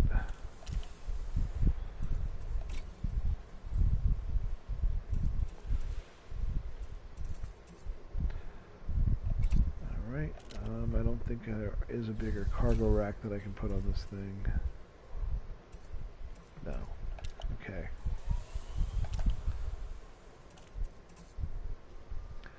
Okay, so we got a slightly better hauler now.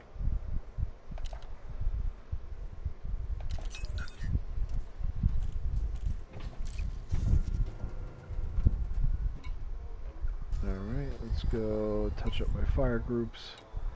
Then we'll go buy our mug. Let's see.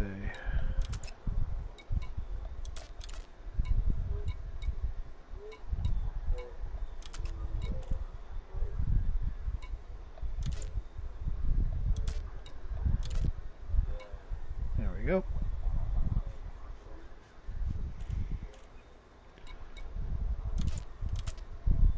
Let's do it this way. So I'm almost never going to use that weapon. Unless I just want to, you know, make someone laugh.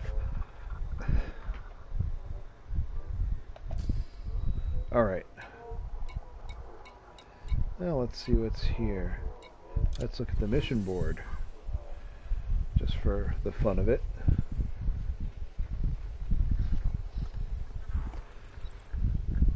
Investors need 60 units of liquor, of course. They need liquor and coffee. Some deliveries. Alright. Brutal in the name of democracy. Salvage operations. Bauxite. Alright.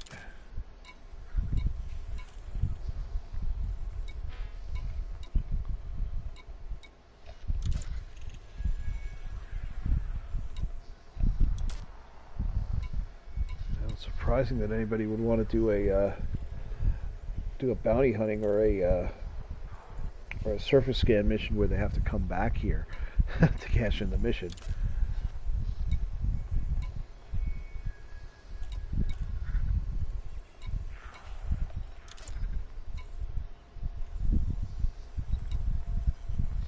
Personal weapons, the rest.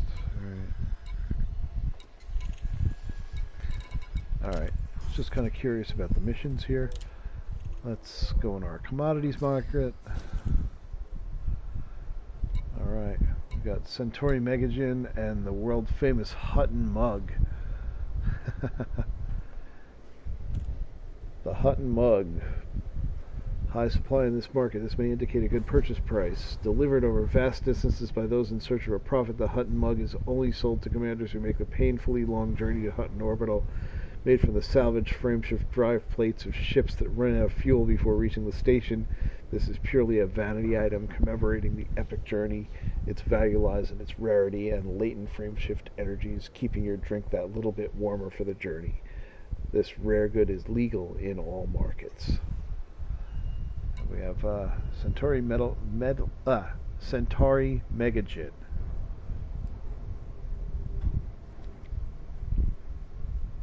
Okay. I didn't come here for gin. I came here for the mug. So I'm going to load up 16 tons of the mug. Cargo hold at maximum capacity. Damn straight my cargo holds at maximum capacity.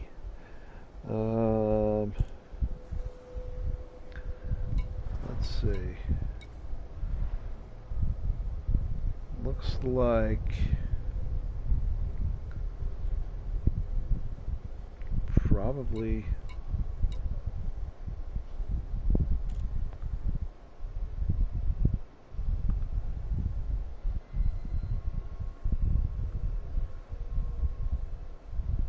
let's see.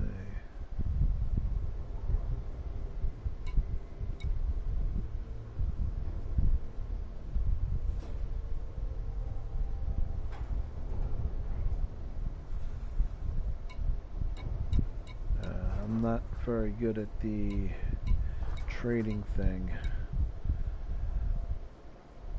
I'm thinking I want to go to. Thinking I probably want to go over to Sirius to sell the mug off. Or I could go to Seoul.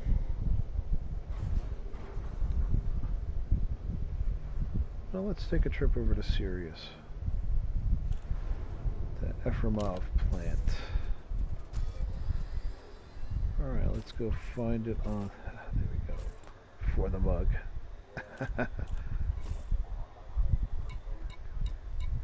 Oh, there's a fleet carrier out there called Your Mother.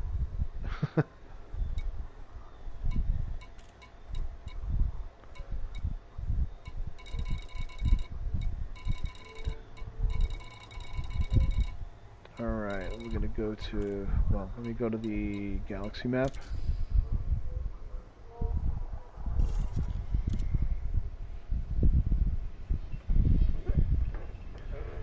Okay, where is Sirius?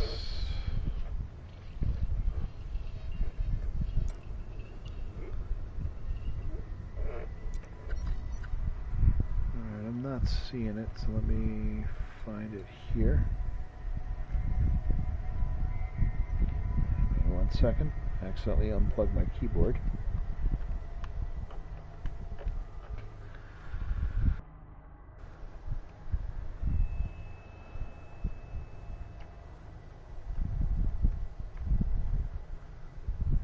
Oops. I can't type anymore.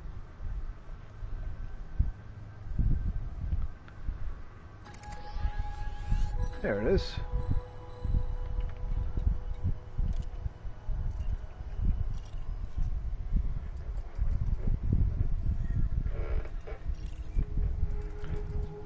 Vision, Patterson. Okay, it's the ground base here, I think. Yep. Set a course there.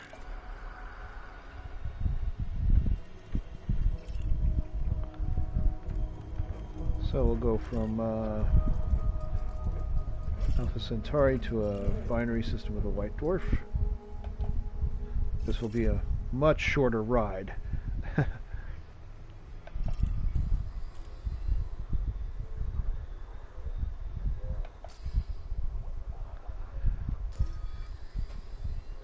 Before we go, there we go.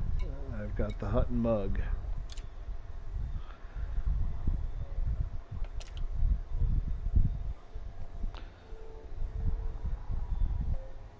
Let's see, just for posterity's sake, I'm going to grab a screenshot of me with the Hutton hold. There we go. Course is set to Sirius. We'll have to make a ground landing. Let's see. Oh, they got a black market here. Let's see if I've got any. No, I don't have any fines lingering around. Alright. So, person I saw on Reddit who was a new player who fell for the Hutton meme came out here, got a hold full of mugs, and then jetted out when he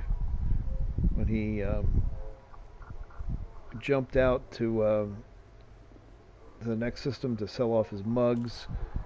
He got immediately interdicted and killed by pirates. So I'm hoping I do a little better than that. Alright.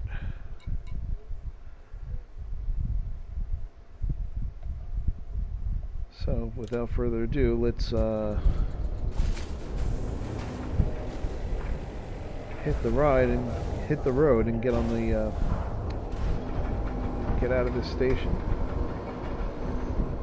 So that was a long super cruise, long ride in super cruise for a short stay.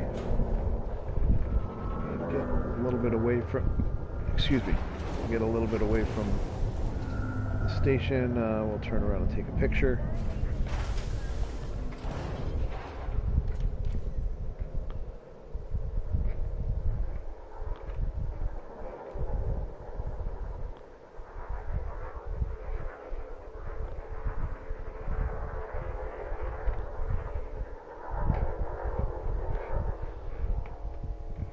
And no, I did not get a free anaconda. Let me see. Let me see if I can get a spot where I'm in better lighting.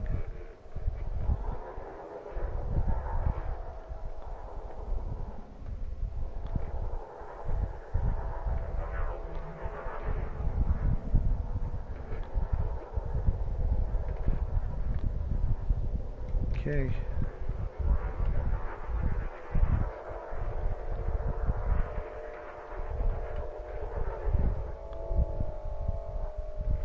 I don't know that this is the best photo I've ever taken.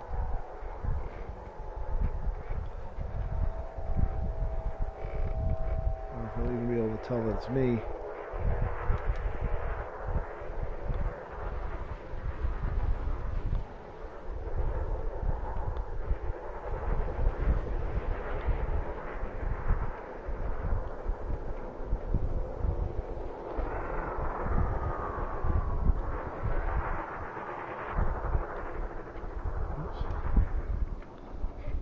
Hard to do at this angle. All right.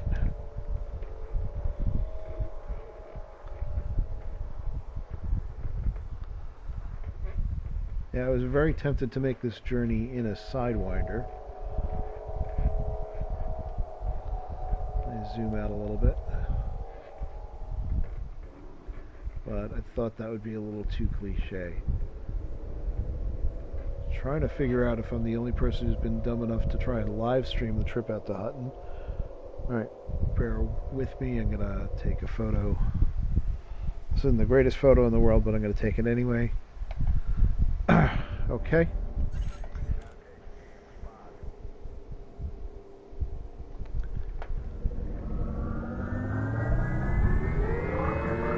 Alright, let's get on the road.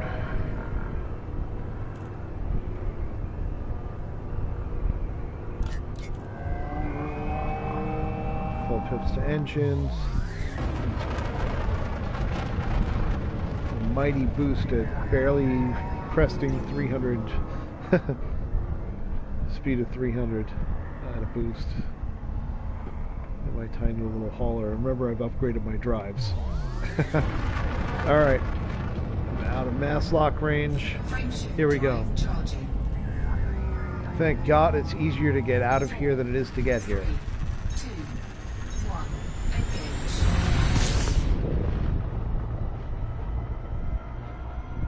And Frameshift drive charging.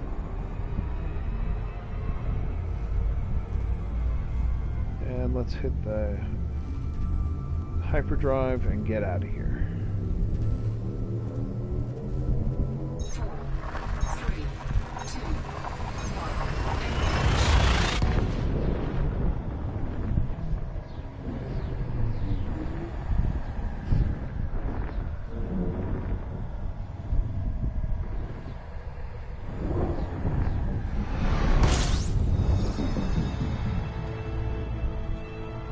Here we go.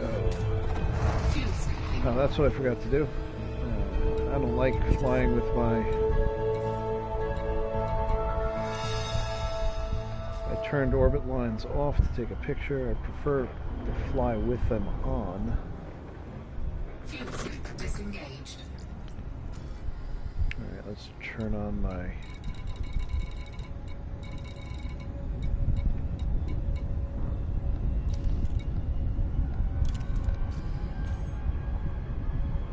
turn on my Super Cruise Assist. This will be a lot shorter flight than what we just did. Land and we'll sell the mug.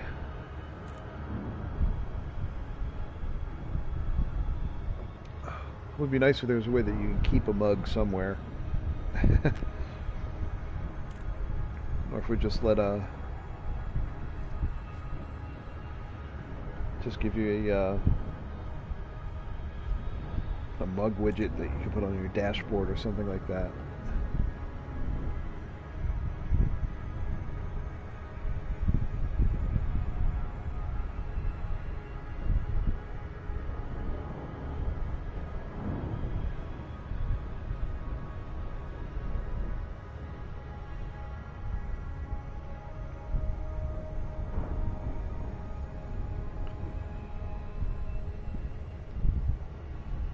Alright, so I did a good job with the landing, even though I'm was a little bit over a full glass of whiskey in the bag by that point. Excuse me. Hopefully this landing, this planetary landing should be just as smooth. Even though I'm going to see if I can rapid down the rest of this before I get there.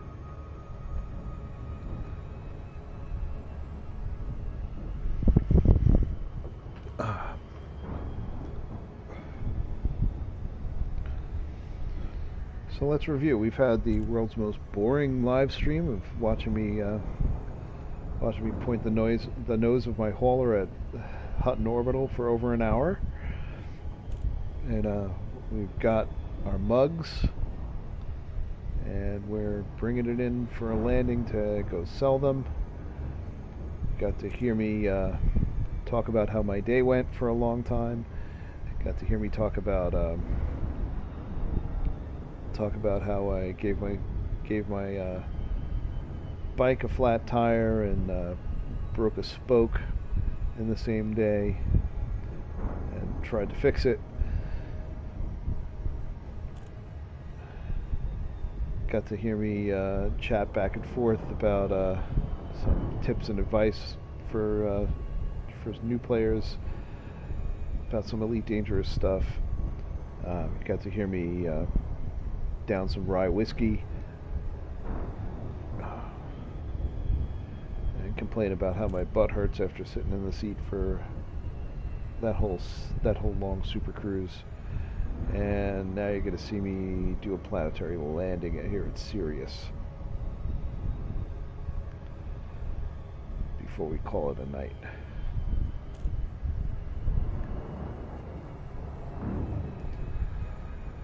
And why did I do all this? I did it for the mug. Absolutely did it for the mug. And you know,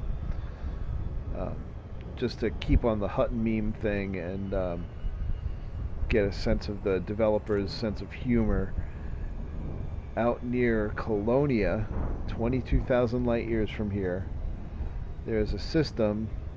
Doesn't even have a real name. It's got a designation. You know, it's got an alphanumerical designation number of some sort, I think. I'll have to go look it up and make sure. But there's a moon in that system that's named Hutton Moon, and there is a ground base on that moon that's named Fort Mug.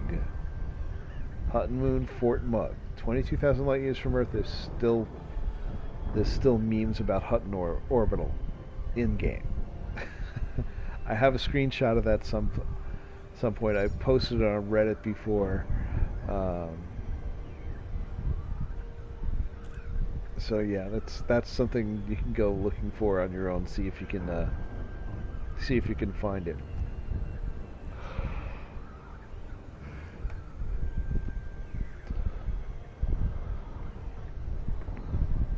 Of course, you can probably cheat and use and find it pretty quickly in EDDB or Inara if you're used to using either of those sites.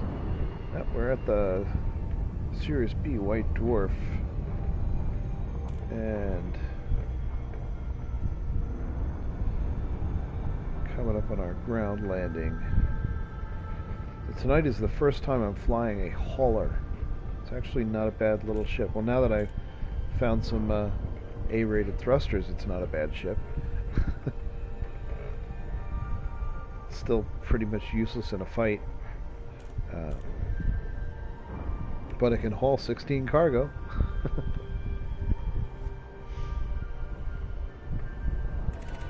Speaking of which, let me actually scan this system.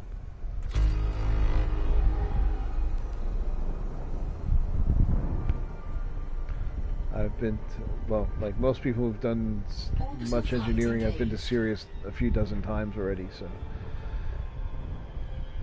just a formality of honking.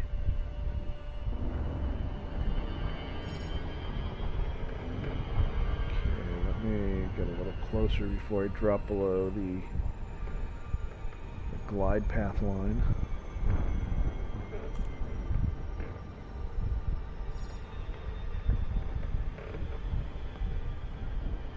I know we're not too far from Gwent Research Base. Before I forget, let me turn on my night vision so I can see what I'm doing.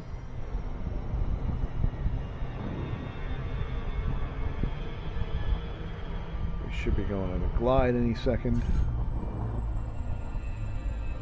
I've been slacking. I haven't finished my drink.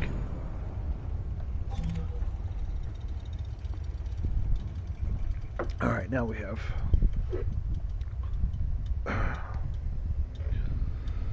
alright, just finished my whiskey, so we're going to glide in, and you can see if see me get a DUI trying to land on planet. Gravity isn't too bad here, so it's a little heavier than your average landing, but not bad. 0.35 gravity here at 10K, 10 clicks above surface.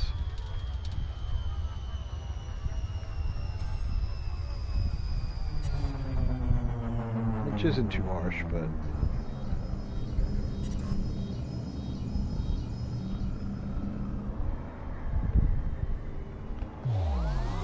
alright, we came out of glide about 22 kilometers out.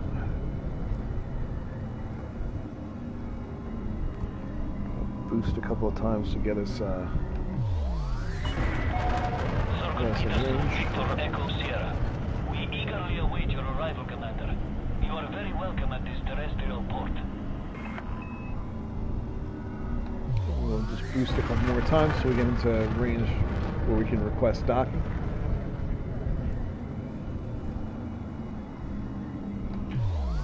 Oh, you've got an open landing bay for me.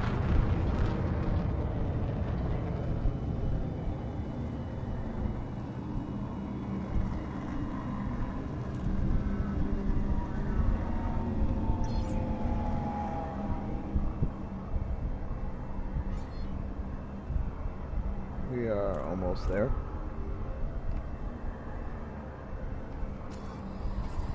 And we'll request docking. Request approved. Set down on landing pad 01. Pad 1 is straight ahead. It's the far landing pad in the center.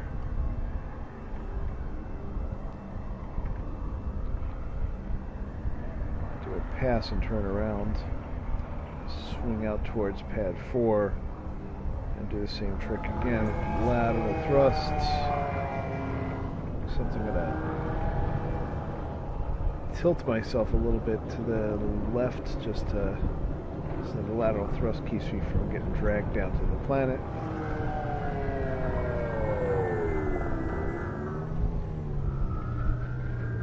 Back on the throttle a little bit, line up, gear down. A little more thrust. Landing gear deployed. 1,000 meters from touchdown. Nice path. Somebody landed at Type 9 here. Orca.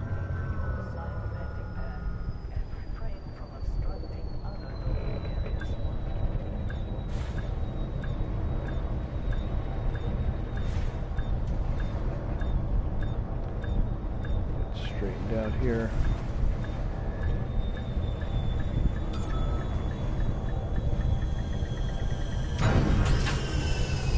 And there we go.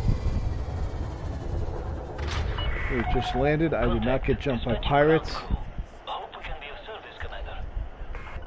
I have successfully made it to Sirius with the mug.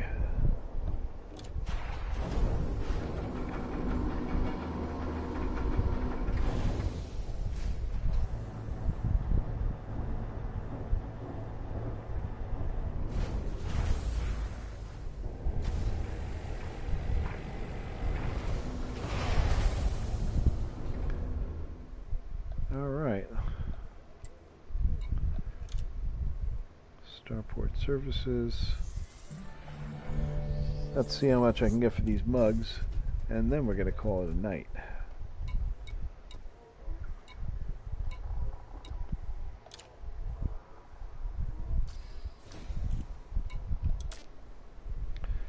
The Hutton mug.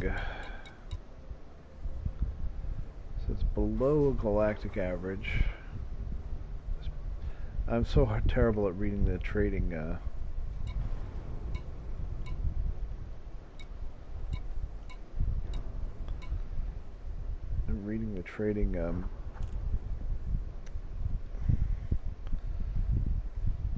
trading information on the right hand side. This is not an optimal selling price, but hey, what the hell. Whatever, it's only a mug.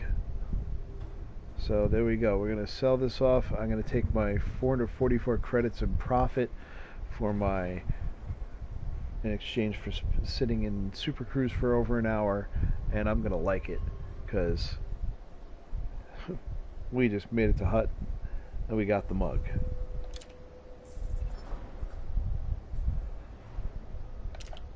Alright folks, so I'm going to just clean up my ship integrity and my paint job. So that's my story of how I made it to Hutton Orbital for the first time ever, for me, in a hauler. A hauler with, whoops, a hauler with an elite trader badge on the front. Well, just remember, we're going to take a quick pic of this hauler because I may be immediately selling this ship because I don't like it anymore, because it's going to have bad memories associated with it of sitting in Super Cruise for an hour and desperately trying to talk and keep people entertained while they basically watch a picture of the inside of my cockpit with numbers counting down.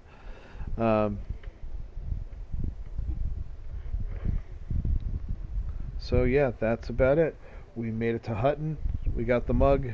We did it for the mug. We got out. We sold the mug. So I can now retire my little hauler in peace, or more likely try to find something that it can actually do.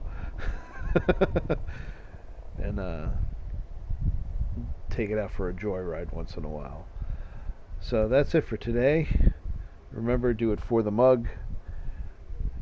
Hope you had a great 4th of July for those of you in the States, or and a good holiday weekend. I'll see you next time. Have a great night. Take care, guys. For the mug and all that good stuff. Yay.